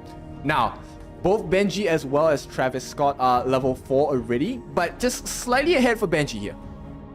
The first turtle of the game spawning up in 15 seconds. They're looking to just capitalize on top of the EXP side just to take control of the turtle, and both teams are trying to do so as well. It all boils down to the rotations. Who travels faster? Who moves out faster? On the top side though, they catch out Acoustic. He gets taken down. First blood goes to R19. He was not expecting that. Not one bit. Turtle goes free to But Why. Yep, and this is going to be a huge swing here. Just a slight EXP lead, but that's going to make all the difference for the side of But Why. You can see Benji is scouting, looking around for an opening to try and get that steal, but not going to happen. Fire Stake is going to be placed on the ground as well. So this is not looking good at all for this side of Fish Tank, and they will be blown out of the water here. Oh, final slash into the Ghostbusters. Bougie picks up that kill. Acoustic a little bit too late right there, as with Salmon with the Nether Realm. But at the end of the day, you know, Fish Tank, they got taken down and sent to the lower brackets by this very team. But why? And it's there that they have their revenge. It's sort of like, again, with a revenge match, they took us down to the lower brackets. I'm going to show you that this was a blunder. We made a mistake. We won't make the same mistake twice. Now we're into a technical pause yet again, but that was a very, very smart move from But Why. Just sitting, waiting very, very patiently, trying to lure out one of the weaker links in the EXP lane. And taking down Terizla just before the turtle spawns up. Yep, and that's going to have a very huge impact onto the laning phase here. RM19, if with that level lead as well, he is going to be able to chunk down this Terizla in lane, which means he will clear the lanes faster. He's able to deal damage to this Terizla as well. He's going to force him to TP back a little bit more than what this Terizla would like in lane. And that's going to cause a few problems, because this means that rotations will be out of the picture for this Terizla, which means there is no penalty zone, no revenge strike, no execution strike available for the side of Fish Tank. And this is where things get extremely difficult. Not only do you not have the damage and the control as well, you're leaving a lot of your squishier heroes up for grabs. Now it becomes grocery shopping for this side of But Why. Lunox a probable pickoff. The Valentina, highly probable to be picked off as well, especially when you have a roam that is an Arlet. With the final slash, it sets things up so easily for the team to really get that connection down and get the kill. Yeah, and speaking of connection, again, we're receiving word that some of the players are lagging. This is a new phone that they have to get used to as well when they're playing the grand finals. So we'll just have to wait until that sorts itself out. But in the meantime, there's quite a bit more that we can talk about into the game and how his execution goes out, but it's all theory as of now. And I do have to agree with you, even with Benji having a little bit of an EXP lead in that early game, they were way too passive, especially for that turtle fight, not using the experience that they have, the level lead that they have to just quickly zone them out of the way. They have different plans. So for Fish Tank, it's all about let's take down the gold lane. But why is let's take down EXP lane. It's all about targeting the weaker link versus the stronger link. Yep, it's really at this point not just finding the advantage. First, they have to even it out, right? The silver lining for them is that Benji hasn't died yet. Yongchuna also hasn't died yet, so that's good for them, right? Right now, the 2 kills have been coming from the Roma and the EXP, which they can afford to take that loss for a little bit, but they need to make that play really soon. More importantly, it needs to happen right before the next turtle. So they have about 99 seconds to kind of make that play happen. And if they don't, they can be prepared for a very, very difficult transition into the mid game itself. Yeah, it's lots of theory crafting from us. We talked a little bit about the early game. What about the late game? Who do you think would come up on top, especially since, you know, for the side of Fish Tank, you have a very high sustained tank, you have good setups right there, you have very good late game damage. But to be honest though, I'm thinking that Martis, if he does not get that early game snowball, is going to bite them in the foot as well. Oh, for sure. For the other end of the spectrum though, but why? They do have everything all covered up. But Guinevere, again, that core always falls off in the later stage of the game, especially the fighter cores, if they don't get a snowball coming through. Albeit, Travis Scott doesn't really have to build any form of damage whatsoever. It's all within villain's domain, but it's more of like, can I get a nice little spatial migration down onto at least 2 members so that we can wipe all of them out. Yep. We were discussing a little bit about prolonged team fights as well. For both sides, it's like if we stun, it's done. We want to take heroes out as fast as possible. It really comes down to a point where I think in terms of setup, I think But Y has a better setup compared to what they have on the side of Fish Tank, right? Yeah. There's easier setups that can be executed on the side of But Y, namely in the form of Shadow Stampede. You could have the full commit flicker Shadow Stampede to pull them in. You could have the Flicker Final Slash as well, and you can have the Spatial Migration. These are 3 different skills that will allow them to catch out multiple members on the side of Fish Tank. And I don't think there is a lot of time for you to react to these catches.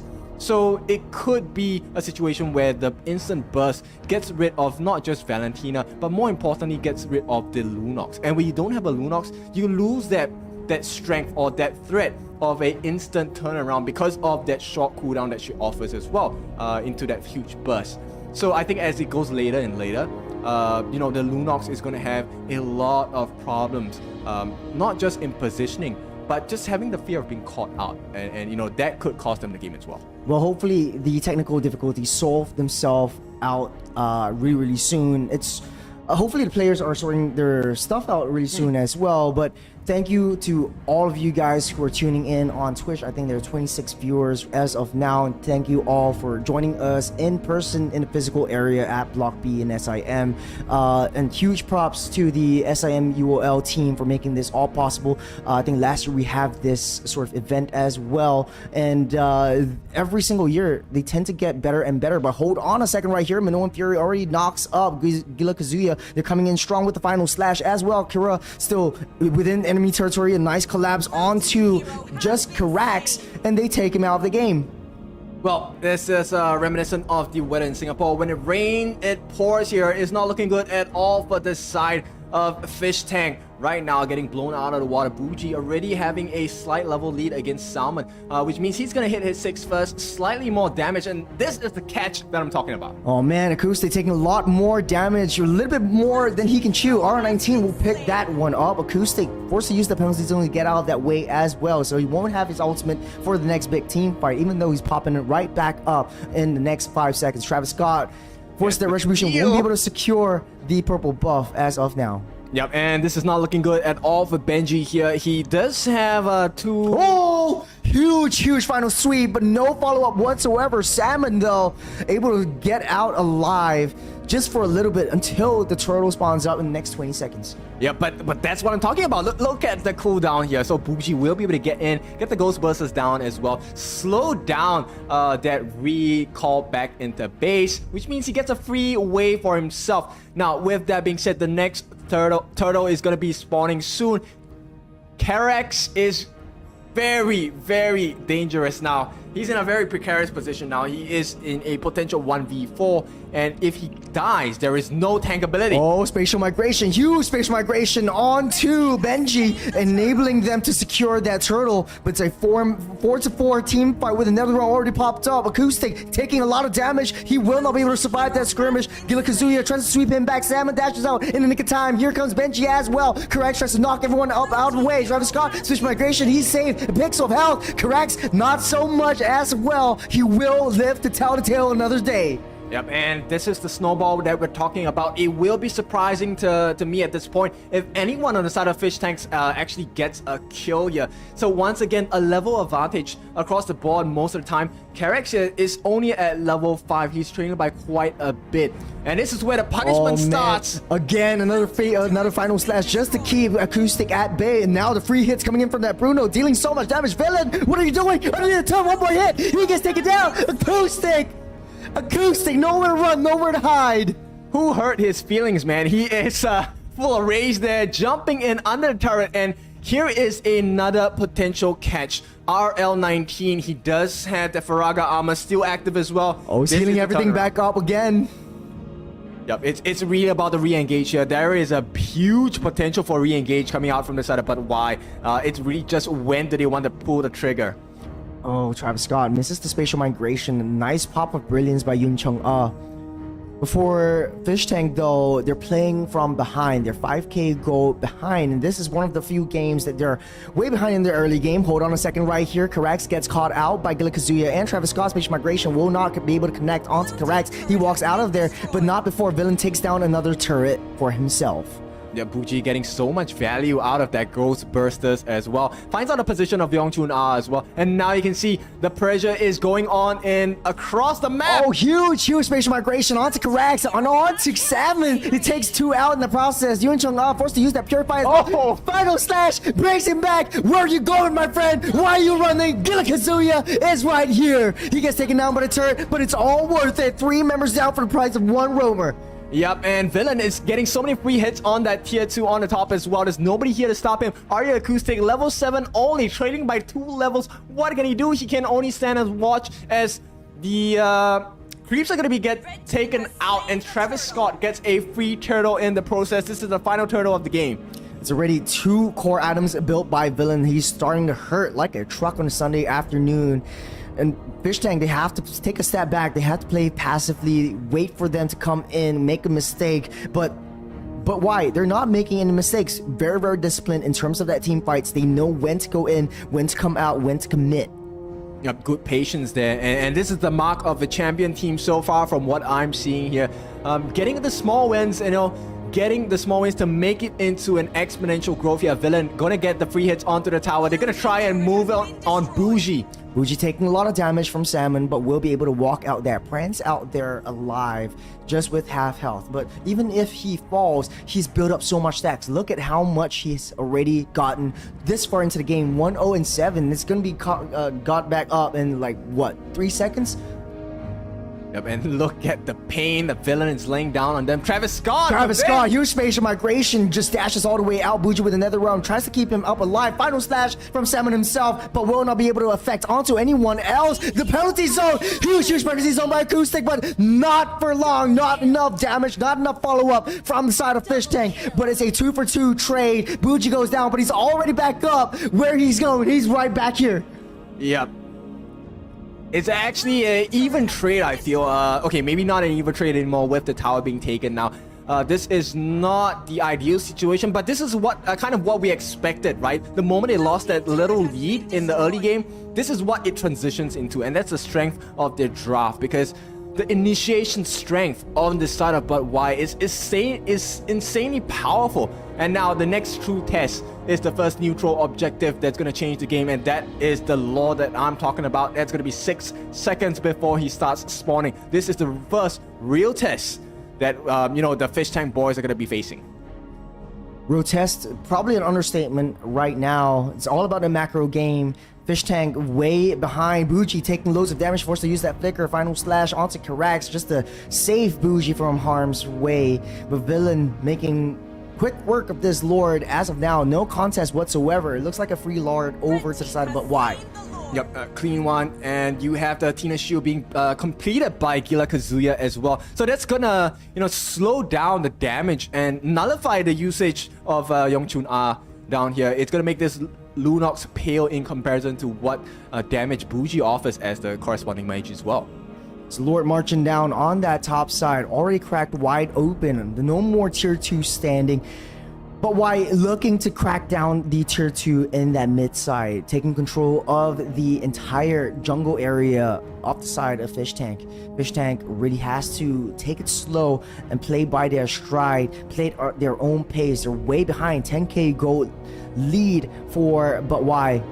Pulling the trigger, waiting, patiently waiting, and no one is making a move, no one is pulling the trigger. Floodgates still closed up. They want to be very, very disciplined about this one. Yep, no one wants to make a wrong move. This is not ideal for the side of Fish Tank. They didn't want to let the tier 2 drop. But here we go, the first entry, RL19. R19 with the last insanity, just to zone everyone out that way. Their main target is that turret. They will take that down. They're setting their sights on their second tier turret. Spatial migration, huge spatial migration onto Acoustic. Minnow and Fury will not knock up anyone, will not connect onto anyone at all. But why? Take what they can, and they leave very, very huge discipline from But why? Even with the aggression coming out from R19 and Travis Scott. Yep, Karax actually, slows down. Oh, but not a spatial migration, but will be able to dash out there alive, but forced over to that nether realm. Huge final slash onto 2 members. R19 comes in with a last insanity. Karax, a sliver of health, forced to use that flicker out of the way. Penalty zone onto 3. The hammer of Thor hits onto 4, but no follow-up whatsoever. Another spatial migration negated by Benji's guillotine. And the rest of the members just opening up the space for villains to use that free hits. So much damage coming in from that Bruno alone. 2 members are down on the side of Fish Tank, and it's 1 member. It's just Gila Kazuya down for But why? And they're still staying strong. The high ground all cracked open 12 minutes into the game. Next Lord spawns up 50 seconds. Yep, they make it a barely good defense at this point. They had to give us so many things. It is a Baron base right now for the side of Fish Tank. But more importantly, as a villain, Travis Scott didn't die. The 2 damage dealers and initiators as well, right? Travis Scott, spatial migration god so far in this 12 minutes of gameplay. It feels like we've been in this Land of Dawn for probably about half an hour already, but it's just the lead that they have on But Why. And you can see them, they're gonna put it to maximum efficiency here. Guardian helmet gonna be obtained by Travis Scott, put into the inventory, and if he wasn't a problem before, he's gonna be an absolute menace at this point. The villain is the same animal as Yung Chung Ah, but just a different beast. Look at how far ahead he is in terms of itemizations. That last item is probably going to be a wind of I think Winter Nature. No, probably not Winter Nature in this case, because he just needs a little bit more defensive items. DHS will be maybe more DHS would be a much more better item as of now, but it looks like it's going to be the Wind Talker instead of that. Just a little bit more attack speed because it's facing up against that Lunox. With this case, 13 minutes into the game, just waiting for that Lord to spawn up. Bougie just pushing all of them back, staying underneath that base. They're all just playing very, very scaredy catty. Yep, all of the ultimates are available at this point. It is up to them right now. But why? They're gonna be a little bit patient. Look at the damage. They're just peeling them layer by layer here, and they might go for the all-in. Where is the trigger pull? The throne is wide open. They still have 1 turret minion. Lord marching down with more minions on their possession. Travis Scott in the opposite side of that map, waiting for a right spatial migration onto 2 members with the final slash. It all goes crazy. It's catastrophic. Penalty zone onto 3 members, but that's a little bit too late. The throne is cracked wide open, but why focuses their attention on that crystal? They take game number 1. They ended with force here, and it's gonna be game 1 going off course to the side of But Why. Expectation that I think was realized after that first small lead that they got for themselves, and this was an expected result here based on how the game went in the early stages of the laning phase. Now, this is a very impressive gameplay coming out from the side of But Why, but do not count your chickens yet. They have not come home to roost at this point. Navy. Yep, because right now, Fish Tank, they're just 1 game down, right? This is a best of 5 series. This is kind of like the feeling out of their competition, right? So they now know where But Why is at and how far they have to climb to catch up in terms of the drafting, in terms of the execution. To be honest, I think the draft was okay. It was just minor mistakes that really was a slight cut You know, But- to me, it's all about momentum. We talked about momentum earlier before the draft started, and I think that Fish Tank, they had the momentum as they played 2 games from Geelong's with Geelong's Jungle, with the Banana Brawlers, but this time around, because of so many technical difficulties that had to be affected as of now, it kind of seems like the early start was just hindered, and right now they're just very, very lethargic. They were trying to go in for more. Their miscoms quite a bit. I think the penalty zone came in a little bit too late as well. But then again, huge props to But White. Yeah, They played out was of nice. their mind in this game. Exactly. But you know what? I know what they need. So at this point, I think we'll be having a short break. And when we're back, we're going to go into the second game of this best of 5 set. We'll see if, But White will be able to extend their lead, or will Fish Tank come back with a vengeance. We will see you in a bit.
What's going on, guys? Welcome back to Invictus Mlbb tournament, brought to you by SIM Global Education, Student Development Hub, SIM-UOL, SIM-UOL, sponsored by Aegon AOC, Samsung, Uchu1, and Venus. The players are ready. My name is Shurz. This is Kim. We are going to be jumping straight into the game really soon.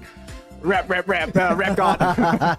Okay. Looks like the game is ready. We're jumping in. This will be game number 2, but Y will be first pick, and Fish Tank will be the second pick. Wasting no time at all. They know what they want to play. 1-1 will be taken off the tables. We're the first. Yep. The big question now is, do you ban the Lunox here? Do you open that up? Because they have had success against this Lunox so far. And it looks like they... I don't think it's a... You shouldn't be worried, but I think they have the capabilities to deal with it at this point. Well, if you ask me, I think it might be easier to deal with a Lunox than any other jungle assassins, especially since you want to get that Lunox in and then you try to counter the draft in a very defensive way. So don't really bother about that Lunox, because if you are able to just do your own thing, play a clash comp, able to have someone that is able to set up well, this Lunox might not be a problem. But if you are giving away a Nolan, it's basically a drive-through. You go in, order your food, or you kill someone, and you get out. I think a Nolan will be a much better ban, a much higher priority as well. So the Joy will never see the light of day, especially in the hands of RL19. Again, I think Nolan will be banned out over here. I think a better ban for Fish Tank would definitely be that R-Lot, though. I'm just going to throw a wrench in the plans here. We have not seen a Barats today yet. We have not seen a Yin yet. These are the two heroes that have never seen a what yet? Reworked and buffed. Yin. Oh, the Yin. His dash distance has been, extended. Difficult to execute, though, if you play Barats Yin over here. Yin essentially means if they get their ultimates off, that's 2 members out from the team fight. Fair. That is a 4v3 situation. Fun fact for you today, Barats' ultimate, if you manage to swallow the enemy, the deadness welcome is actually suppressed. So there's no way you can purify your way out of that. But the Diggy, speaking of purify, the inbuilt purify from that time journey will be banned out for the 3rd phase. Yeah, this opens up so many doors. You could have the potential Atlas as well with the Fatal Links. Who knows? I mean, Atlas is one of my personal favorites, and but of course, in the competitive scene, is not exactly recognized as the meta at this point. I'm just throwing things out. I think it's just that will be interesting. The fact of the matter is, Atlas is a little bit more easier to read because you would throw your second skill and then you know that he's coming for you. Instead, you go for the Tigro or the Minotaur. You don't know when he's going to be activating that ultimate. You know that the concealed play is coming in, but you know where to look. But the Atlas, though, a little bit more easier to read, but his stun is a lot more powerful as compared to the Minotaur or the Tigro. I'm not too sure why a lot of these teams, they don't really like that Atlas. I guess, like in the early game, does not provide that much tankability as compared to that. But the Lunox is open. They opt to go for the Matilda instead. So in the second phase, though, Fish Tank might be picking up the Lunox once again.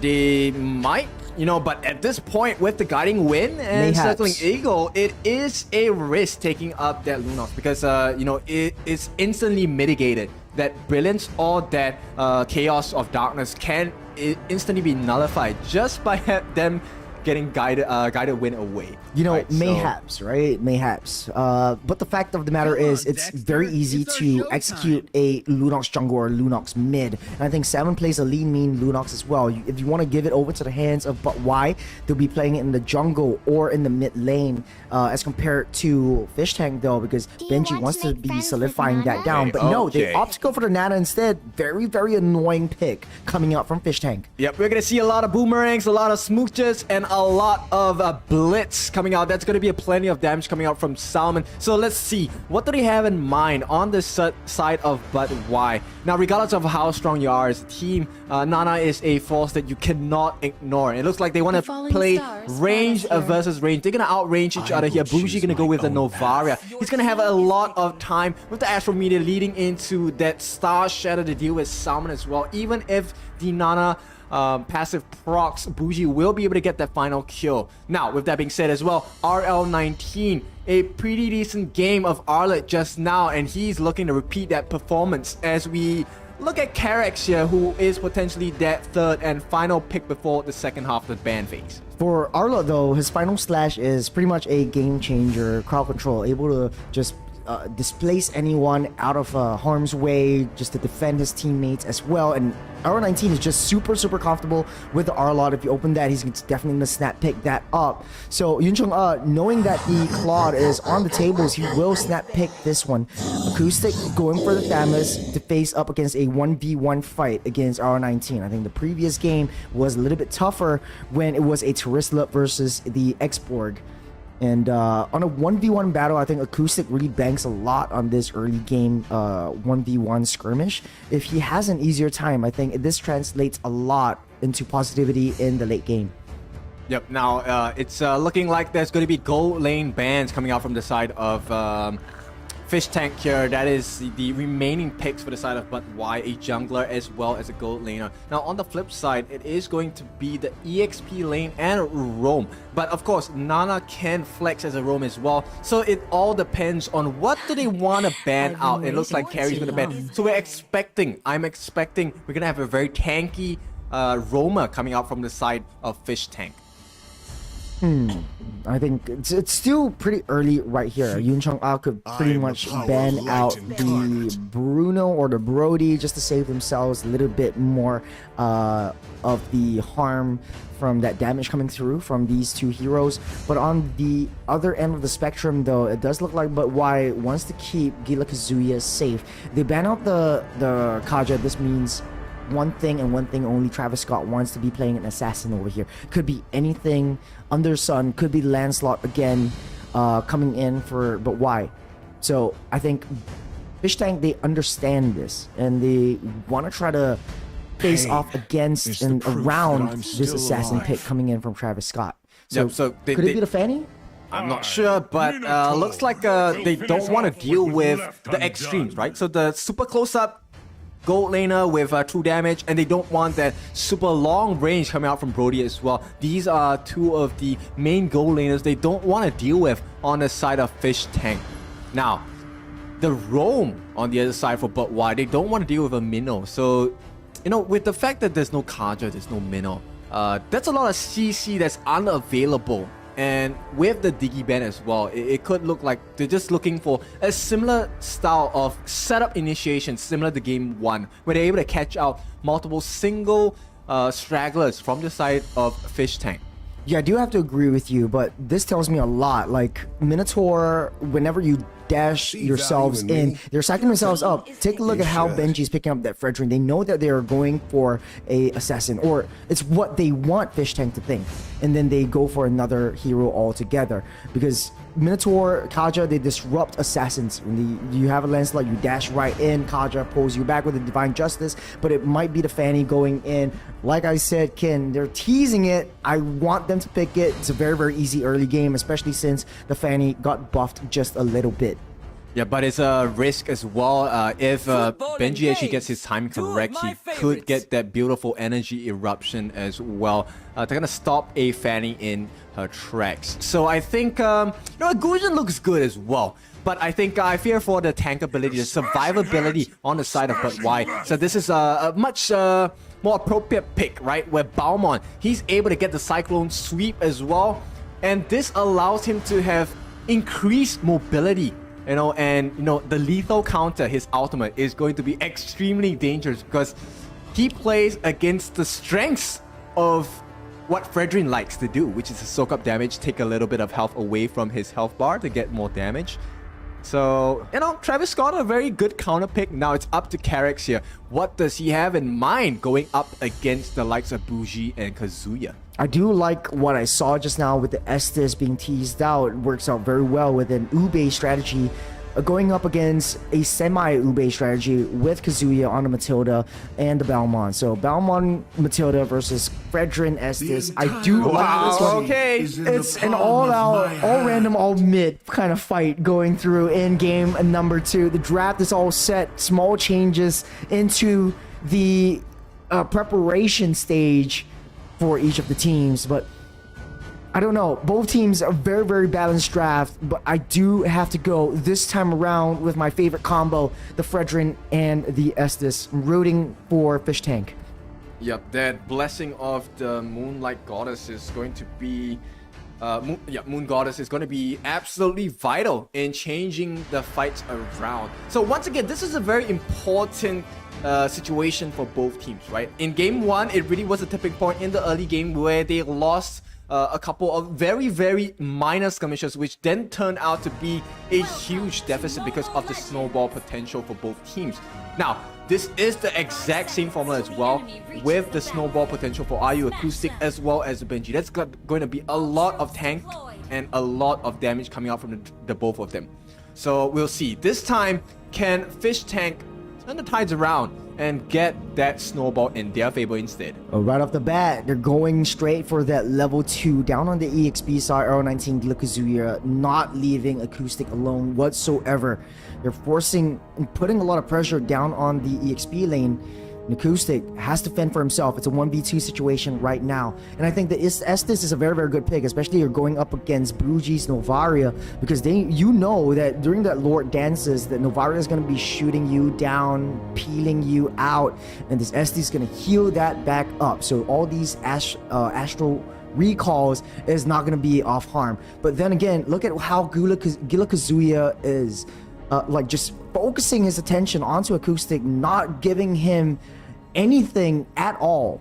Yep, it's actually a very important move here because number one, you send Kazuya, you send the Thanos back, right? So Acoustic will be lacking in EXP, which means he needs to clear the wave later as well.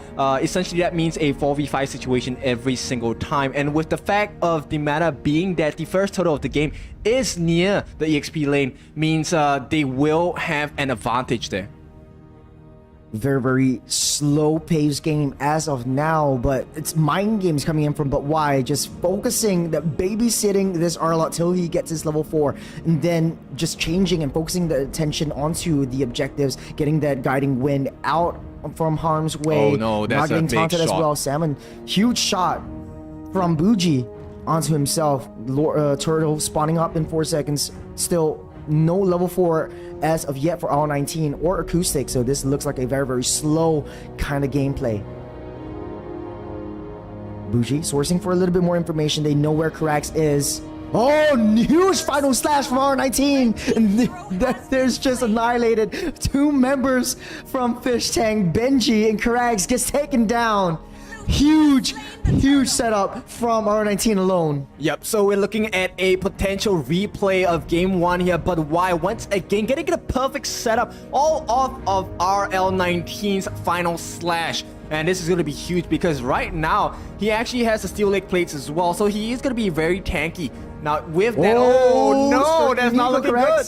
Forced to use that flicker to get out of that wave, but they switch their target. It's gonna be Yun Chung Ah facing up against 3. Buji comes in with a guiding wind, but at the end of all of that, he dashes out with the BMI. Still safe for now. Karax barely making it to level 4 in the 3rd minute of that game. It's a very, very slow-paced game for Fish Tank, and they have to play it passive. Yep, that was a nice option select there, allowing them to choose, right? Do they want to burn a flicker? Do they want to get the kill on Claude? Haas Claw's completed by Villain, and this is not looking good. But it's a 2v1, and I think there should be a blessing coming in from Karax here, which will allow this Claude to sustain a little bit better, right? So he's able to stay in lane to try and match up with the farm speed of a Villain, who is slightly ahead in terms of the XP. But for now, though, look at how Salmon is rotating. He's focusing his attention down onto that gold lane because of the babysitting capabilities. His Acoustic taking a ton of damage already. RO19 as well is 1-0-1, able to make it out alive on the outside of that map because here comes Travis Scott with a spin to win. Oh, lethal counter! And they dash out of harm's way with the Appraiser's Wrath. It's a double hammer slammer jammer from both junglers. Both making it out alive. It's fun to see. It's fun to see. Double fans, right? So the fan of the Appraiser's Wrath and the fan of the Lethal Counter. I think they were just hoping for that extra little bit of damage, right? They were a little bit impatient about letting it rip. But for good measure here, because right now it's all about the catch. Benji feasts his eyes on 3, will not make it in time. Someone here gonna throw a smooch, hopefully it catches someone, not gonna happen.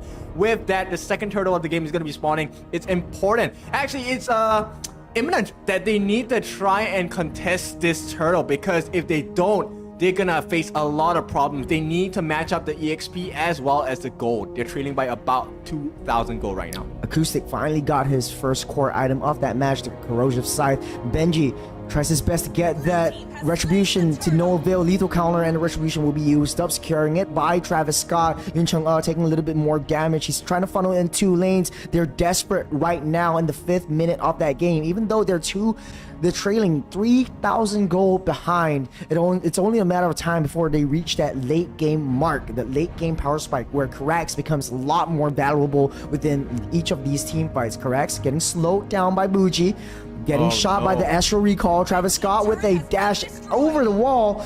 The Circling Eagle onto Karax, but won't be able to commit onto anything. Forces that flicker out from Molina Blitz. Lives to tell the tale another day, but Gila Kazuya just annoying the heck out of Yun Chong. Yep, and that's the strength of Matilda, right? She's able to get in and get out, provide a vision, lay down some damage as well. If you take a look at what she's building, she's actually going a little bit more tanky instead of that favorite style where you go for that flash of Oasis first. And it's working out brilliantly for them because there's a lot of pressure. R19 not looking too good. 1v1. Can he win? 1v1 forced out that flicker though. Are you Acoustic? Taken down by the lethal counter with a Circling Eagle onto 3 members there, but not too soon enough. Kazuya tries to buy enough time for Villain to throw down that ball onto the turrets and take it down. And Fish Tank, they're just playing on that back foot again and again. Seconds after seconds, their gold lead just extends all the way through.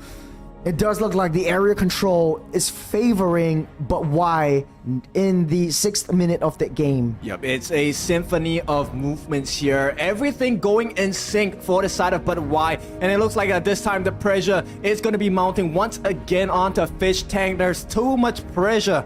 You know, in the deep ocean, there's a lot of pressure, but this time they are on the deep sea fishes. They're hunting and being hunted here.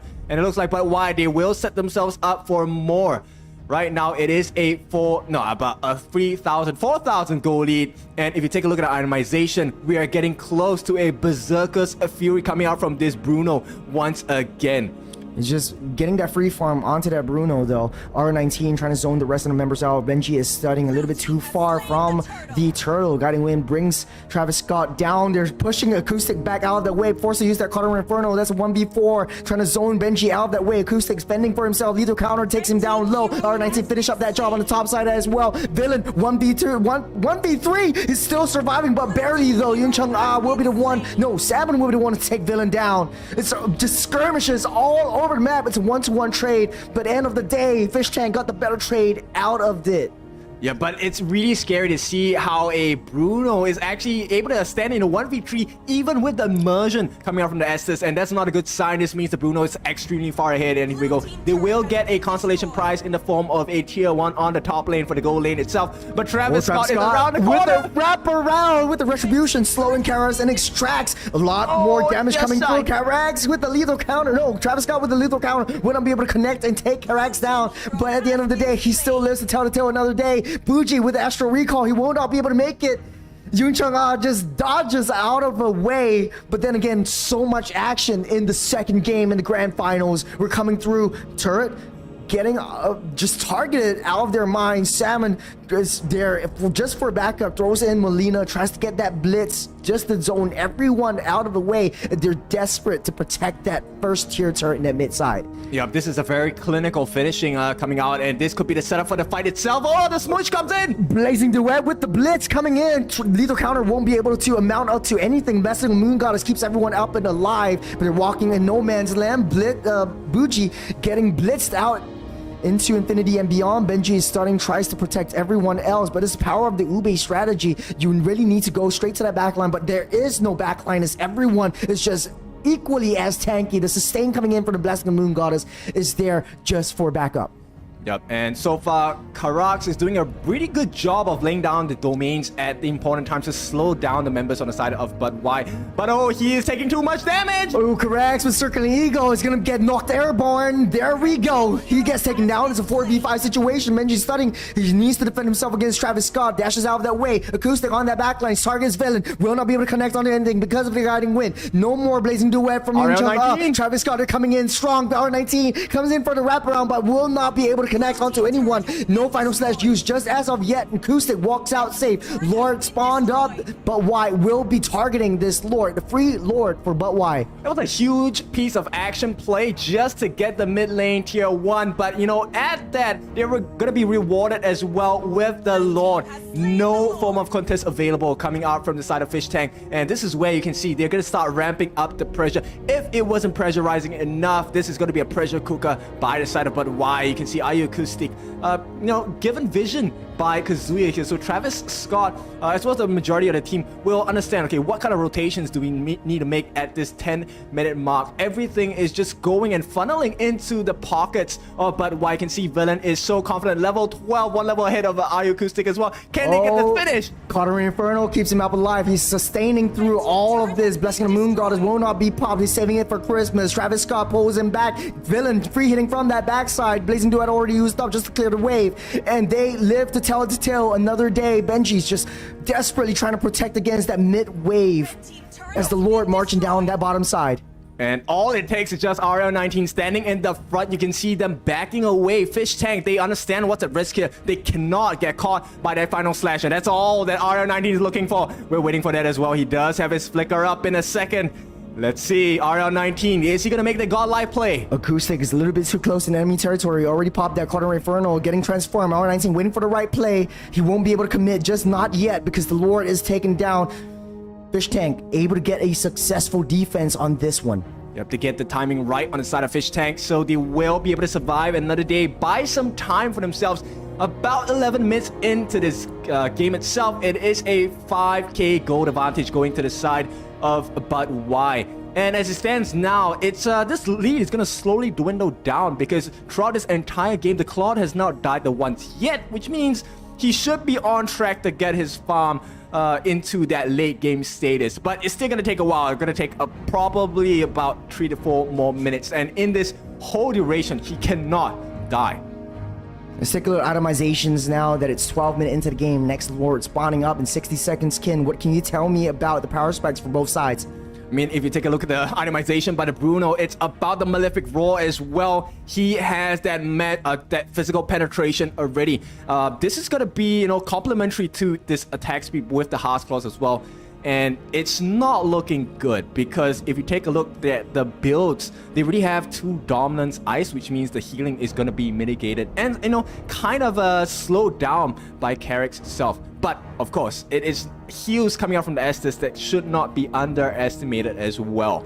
Very high octane match coming in from both teams. This is the Ube versus Ube strategy. Salmon taking a huge brunt of the force by Bucci. Nice Astral Recall by that Novaria right here. You're just buying a lot of time, waiting for that 12-minute Lord to spawn up in 10 seconds. Travis Scott's already in position. Bucci trying to zone the rest of the members out. He does have his ultimate up and ready just to get in for that team fight. Yep, they are gonna do the shimmy here. They need to move back and forth. This is an important fight. They are actually on equal terms here. As long as they don't lose a tier 3, it should be fine for the side of Fish Tank. But here, Travis Scott gets caught. Travis Scott takes down a lot of damage, able to walk out. Lord knocks everyone up and from the side of Fish Tank. Blitz coming through, but Villain taking a lot of free hits. Blessing Moon Goddess keeps everyone up alive. Travis Scott, a sliver of health, will be healed back up by that guiding wind. Benji stunning, just escapes, runs for the hills. Acoustic! Oh man, Acoustic! My heart just stopped right there, but take a look at that Lord. R19 from the backside. No, it's Benji stunning. He's a sliver. Travis Scott will take down that Lord with the Retribution. Blitz will not be in time for that Lord fight. It's so much high octane fights, but no one is being killed just as of yet. Appraiser's Wrath will not be able to affect onto anyone. Correct is taken down. Acoustic runs for the hills, but that shot! Oh, R19 with a huge final slash and a flicker. One member is up alive. No! will make it none as But Why cleans up the battlefield and goes for the end, the throne, one more game away. Huge cleanup from But Why. What a game that was. I mean, that was really holding their fingers right in front of triggers and waiting for the perfect moment. The moment there was no more blessing of the moon goddess, it was go time on the side of But Why. No more immersion, no more domains, no more heals. And they pulled out all the stops. My goodness, that dive in by their Arler. RL19 doing so much work, allowing Villain to just press buttons. The easiest time of his life.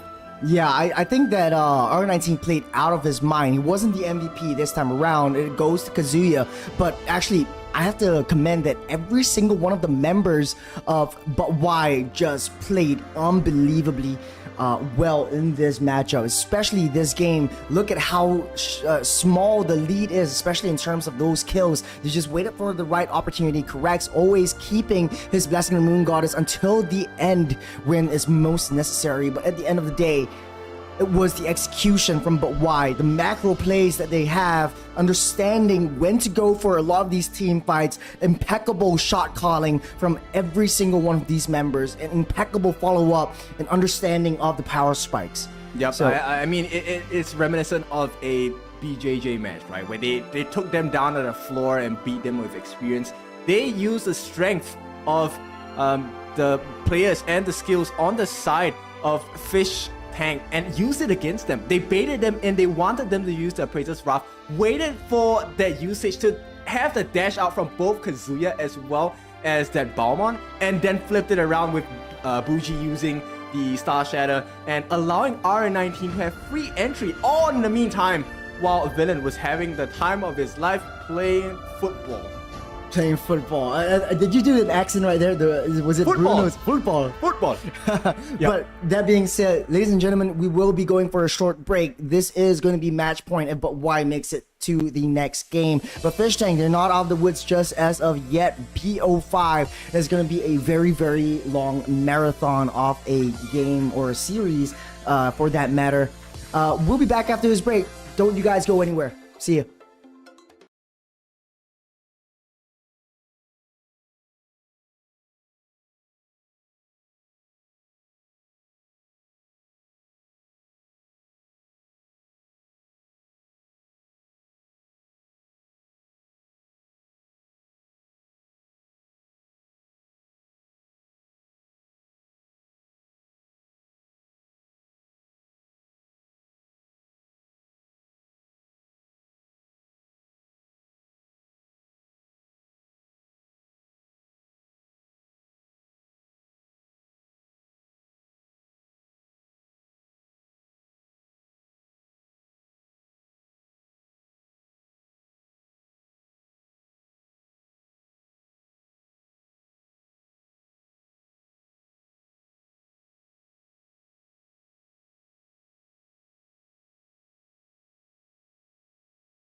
Welcome back to Invictus Mlbb tournament brought to you by SIM Global Education's Student Development Hub, SIM-UOL, SIM-UOL, sponsored by Aegon AOC, Samsung, Yujuan, and Venus. My name is Churros and this is Ken. We're midway through the grand finals of the Invictus Mlbb tournament, where But Why is one game away from being crowned the champions in this best of 5. But we won't count Fish Tank out of the woods just as of yet. There might be a potential reverse sweep for Fish Tank if they are able to perform in this game. Ken, what is your thoughts about the entirety of this series so far? I mean, at this stage, game point match, this is the tipping point for a lot of teams, right?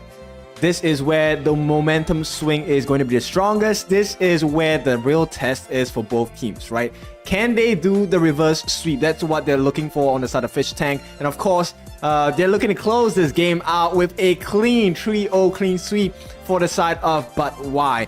And, Fish Tank, we're talking about the tides of change here. So maybe they can figure something out. This time, they are back on the first pick. No, they have put up a decent fight throughout of the different matches itself. 2 games already. It's just that slight differential in terms of execution that has costed them both games.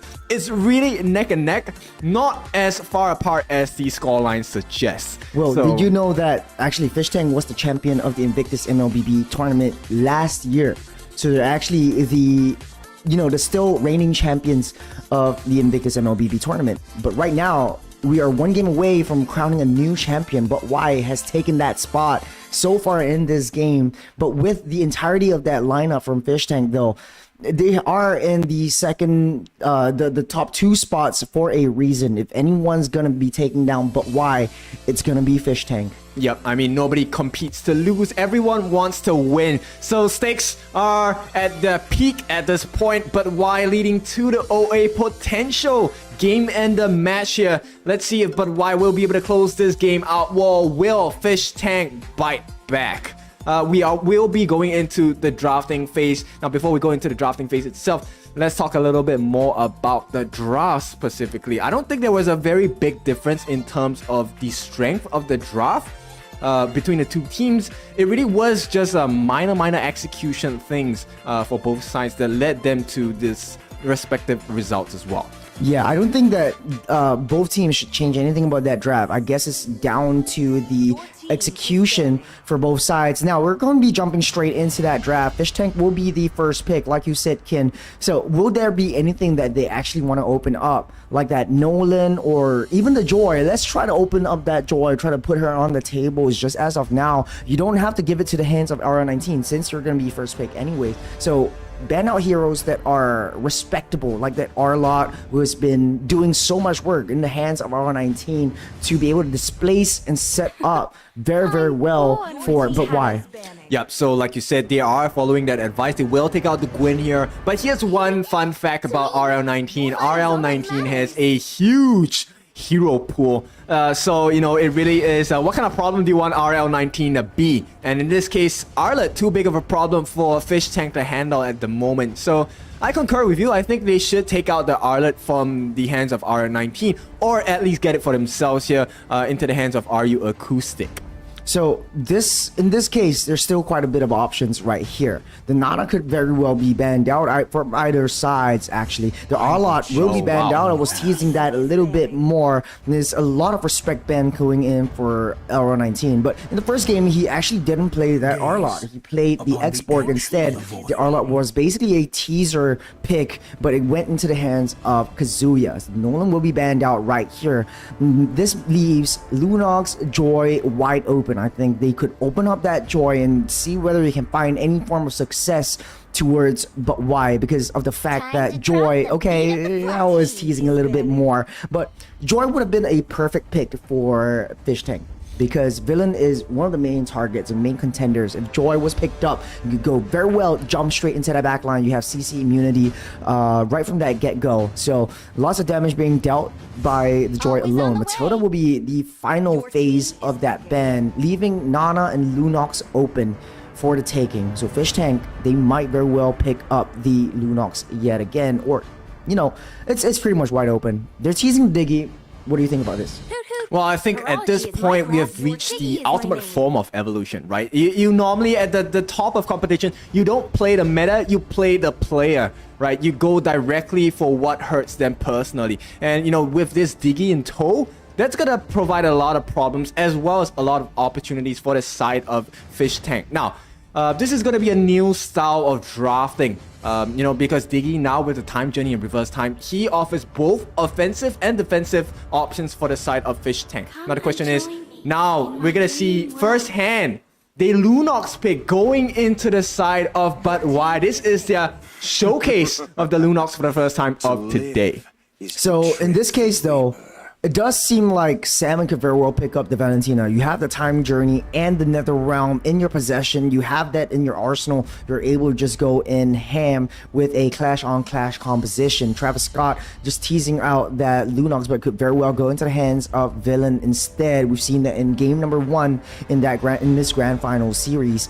So Bougie with the nether realm is just sort of like a defensive pick when they're facing up against Fish Tank, especially since the time journey is going to be much of a issue. It could be, and going into the fact that like you could counter that very easily if you don't go straight for any of these AoE crowd control abilities or these AoE crowd control heroes. I was saying either the Kaja or the Franco. Very, very smart move by Kazuya. I think the first phase of that draft, I'm pretty much favoring But Why as of now.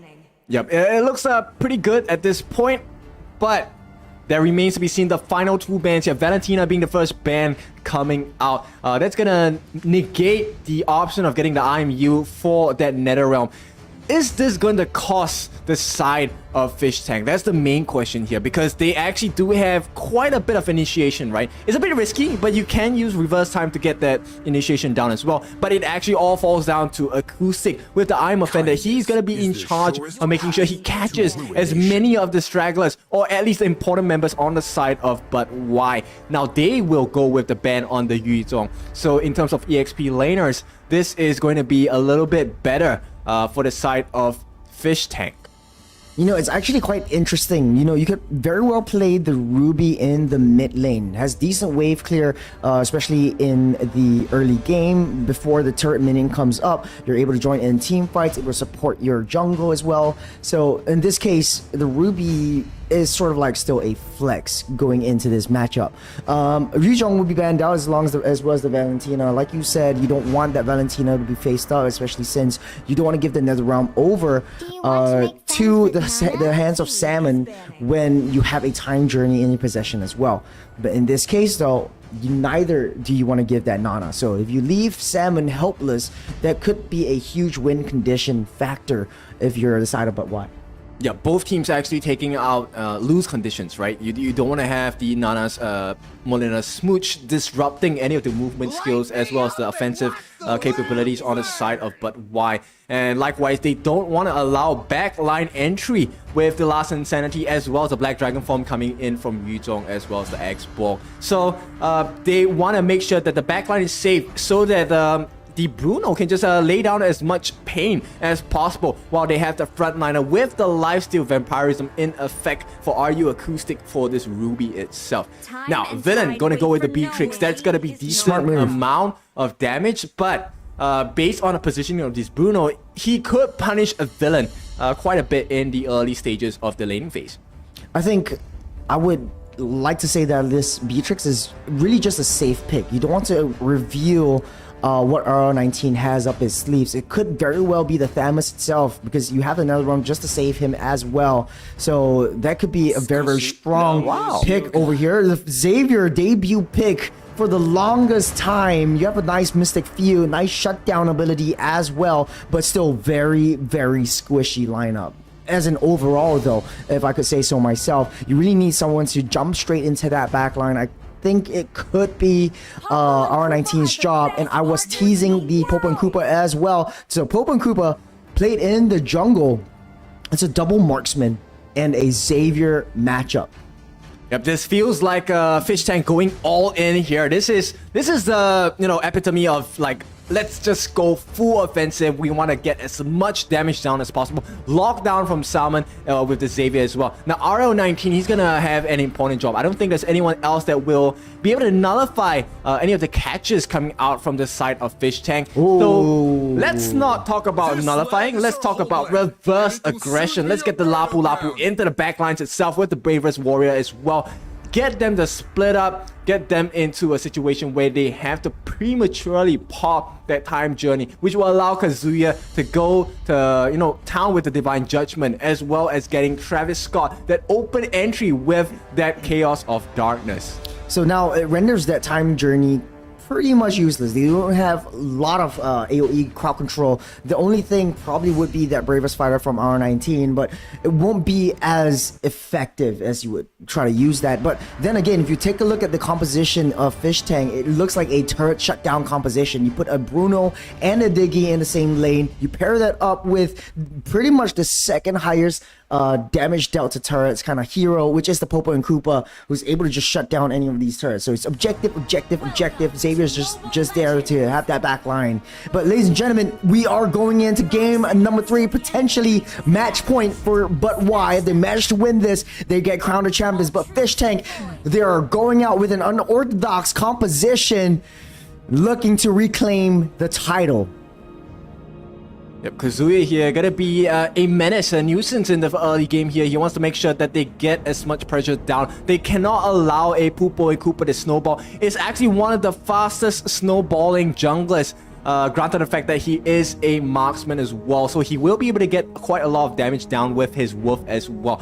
So let's take a look at the goal lead. It's gonna be slightly in favor of a But Why at the moment, but that can quickly swing in the favor once they get the first kill off of Poopo and Koopa. There's a player switch as well. So Benji is going to be playing the Bruno in the gold lane instead of the jungle.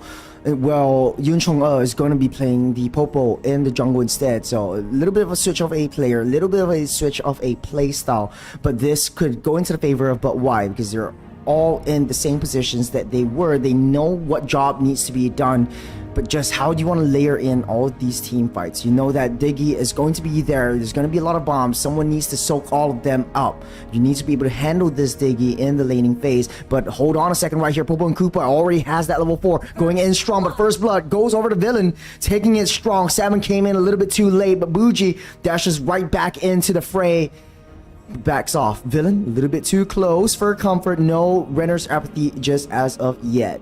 Yep, that reverse time just gonna delay him a little bit, but it doesn't matter that much. This is gonna be a decent lead coming out for the side of But Why. Once again, the repeated process again, and it might seem like a very minuscule lead, but you know how But Why plays. They will tear that wound open, and suddenly it becomes a big tear in that flesh on the side of Fish Tank. Nice use of the brilliance to just get out of the Diggy's pull, but Popo and Koopa are starting up with that turtle. It's a 3v1 situation. Popo and Koopa is not gonna be able to survive this when Yun Chung gets taken down and sent to the graveyard. 7 seconds on the death timer, a little bit too slow. It's a very good trade, giving up that turtle for a hero. Villain slowly but surely farming up. He will need a little bit of backline support, especially since you're dealing against a babysitting composition in the early game. Kazuya taking a lot of damage from Benji, but able to dash out in the nick of time. Yep, that was a wasted Dawning Light there. There was an attempt to try and slow down the push and pressure coming out from But Why. Didn't really work out in that case. And this is where it's interesting, right? Even though they kind of like were losing, they lost the turtle itself, it still feels like they are in the lead. Hold on a second right here. Yun Chung facing up 2v1 against R19. Is able to absorb a lot of these damages. The Bravest Fighter will take him down in the process. R19 goes crazy with it. Stuns are acoustic. Buys a lot of time for Travis Scott to come back in to the skirmish, into that team fight. And acoustic forced to use that flicker to get out that way. But R19, masterful play. Bar that loop, Lapu Lapu. I almost said Lupa Lupa. Too much chocolate in your system, I guess. But in that case, it's looking a little bit spicy for the side of Fish Tank.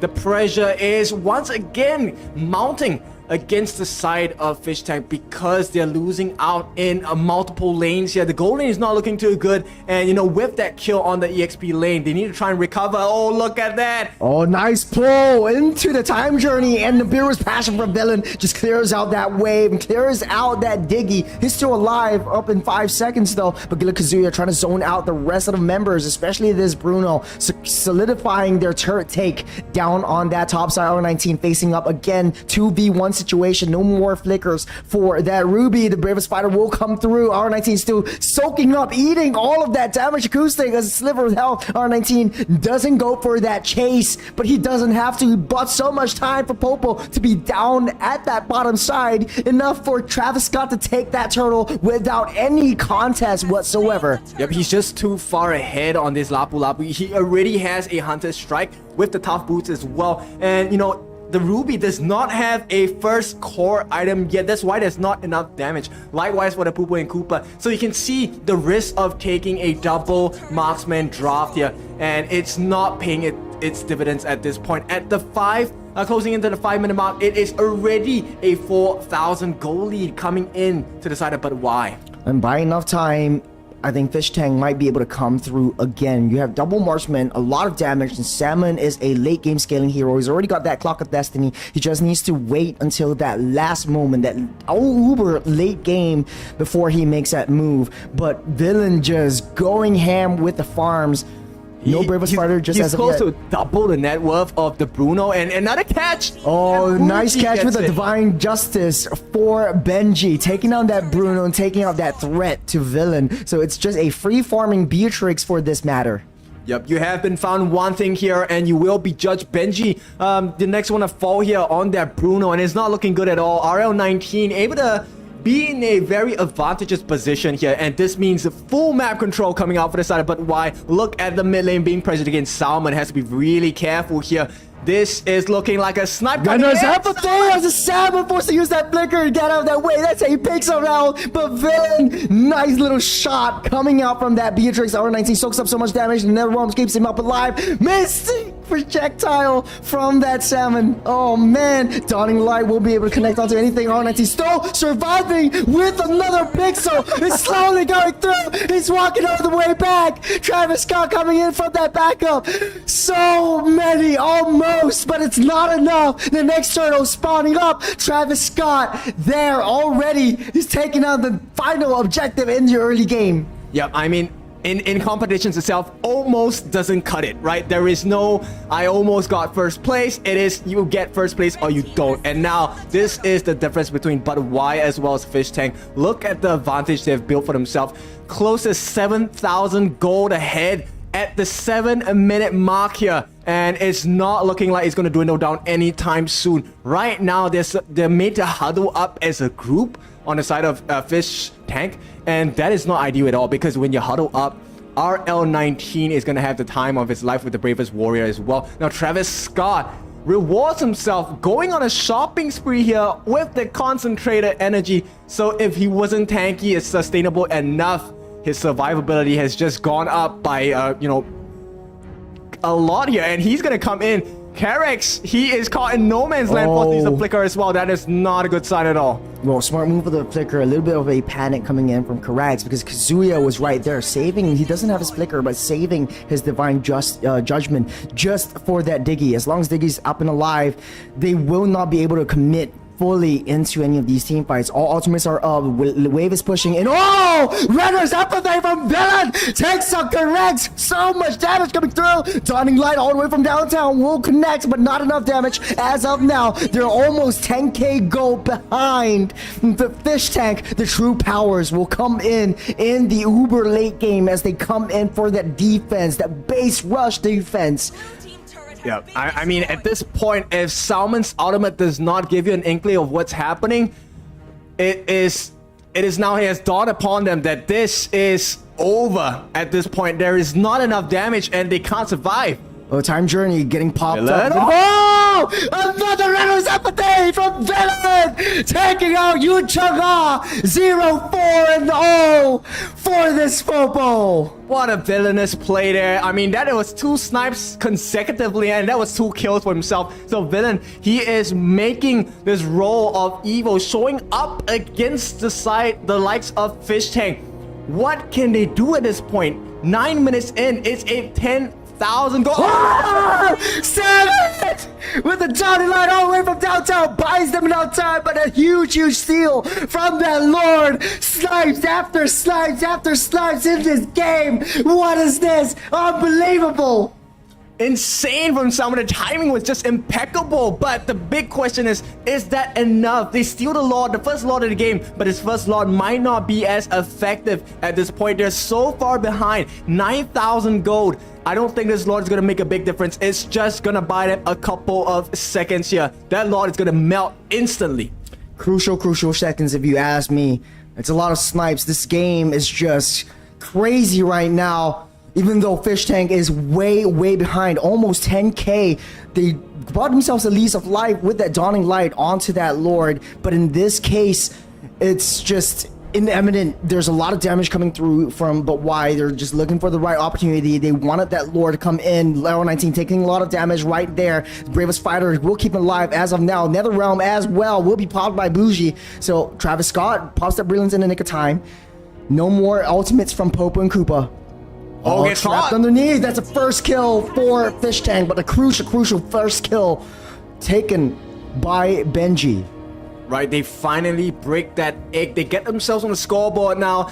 There's some signs of life coming in. They will maintain a slightly better gold deficit now. It is about 8,000, but it's still pretty far away. Right now, it's really just playing their cards right. They do have all tier 3s available as long as they can buy some more time for themselves. The strength of their draft will start to show. A double marksman draft is really scary when they hit the full potential. So let's see if they can hang on. Fish Tank, this is the lifeline that they have to fight and claw out for themselves at this point. You got Salmon as well. He's just purely scaling down to that late game. He's got the Enchanted Talisman as well. So he's going to be just shooting his shot, shooting his arrow, shooting that Dawning Light and ultimate just whenever he can. It's gonna buy some time. This is gonna be the challenge that But Why is gonna be facing as they go into the uber late game. 10 minutes on the clock as of now. Yep, Clock of Destiny, you know, with the stacks itself, if he can get the 15 stacks, that is going to be quite useful for him going to get the damage down as well. He is looking to build up that Lightning Truncheon, which will give him that 120% extra magic damage as well. But the question is, time is of the essence, and time is not their friend at this point of time, because the Lord is going to be spawning up in about 20 seconds. And as it stands now, it is almost the late game itemization for majority of the cast members on the side of But Why. On the bottom side, though, Gila-Kazuya identifies where Popo is. On the opposite side of that map, the Lunox is already ready for that Lord, but Acoustics is getting pulled back by Kazuya. No more Divine Justice for Kazuya. Another Reverence Apathy won't be able to connect onto anything. R19 finds a nice flank, stuns onto Acoustic, forced to use that Flicker and the Time Journey and the Dawning Light to push away all that members, but it's a very quick Lord over to the side of Travis Scott. They're waiting for that 12-minute mark. That's an enhanced Lord coming through. Very smart patience, very smart macro plays coming in from But Why. Yep, Travis Scott melts that Lord, the health bar, it really just melting down like a hot knife through butter here. And they look at that, the snipe. Are we going to get a nice one from Villain? No, he's not going to be able to get it. Dawning Light going to be used to deter them from staying in that spot to get that perfect aim.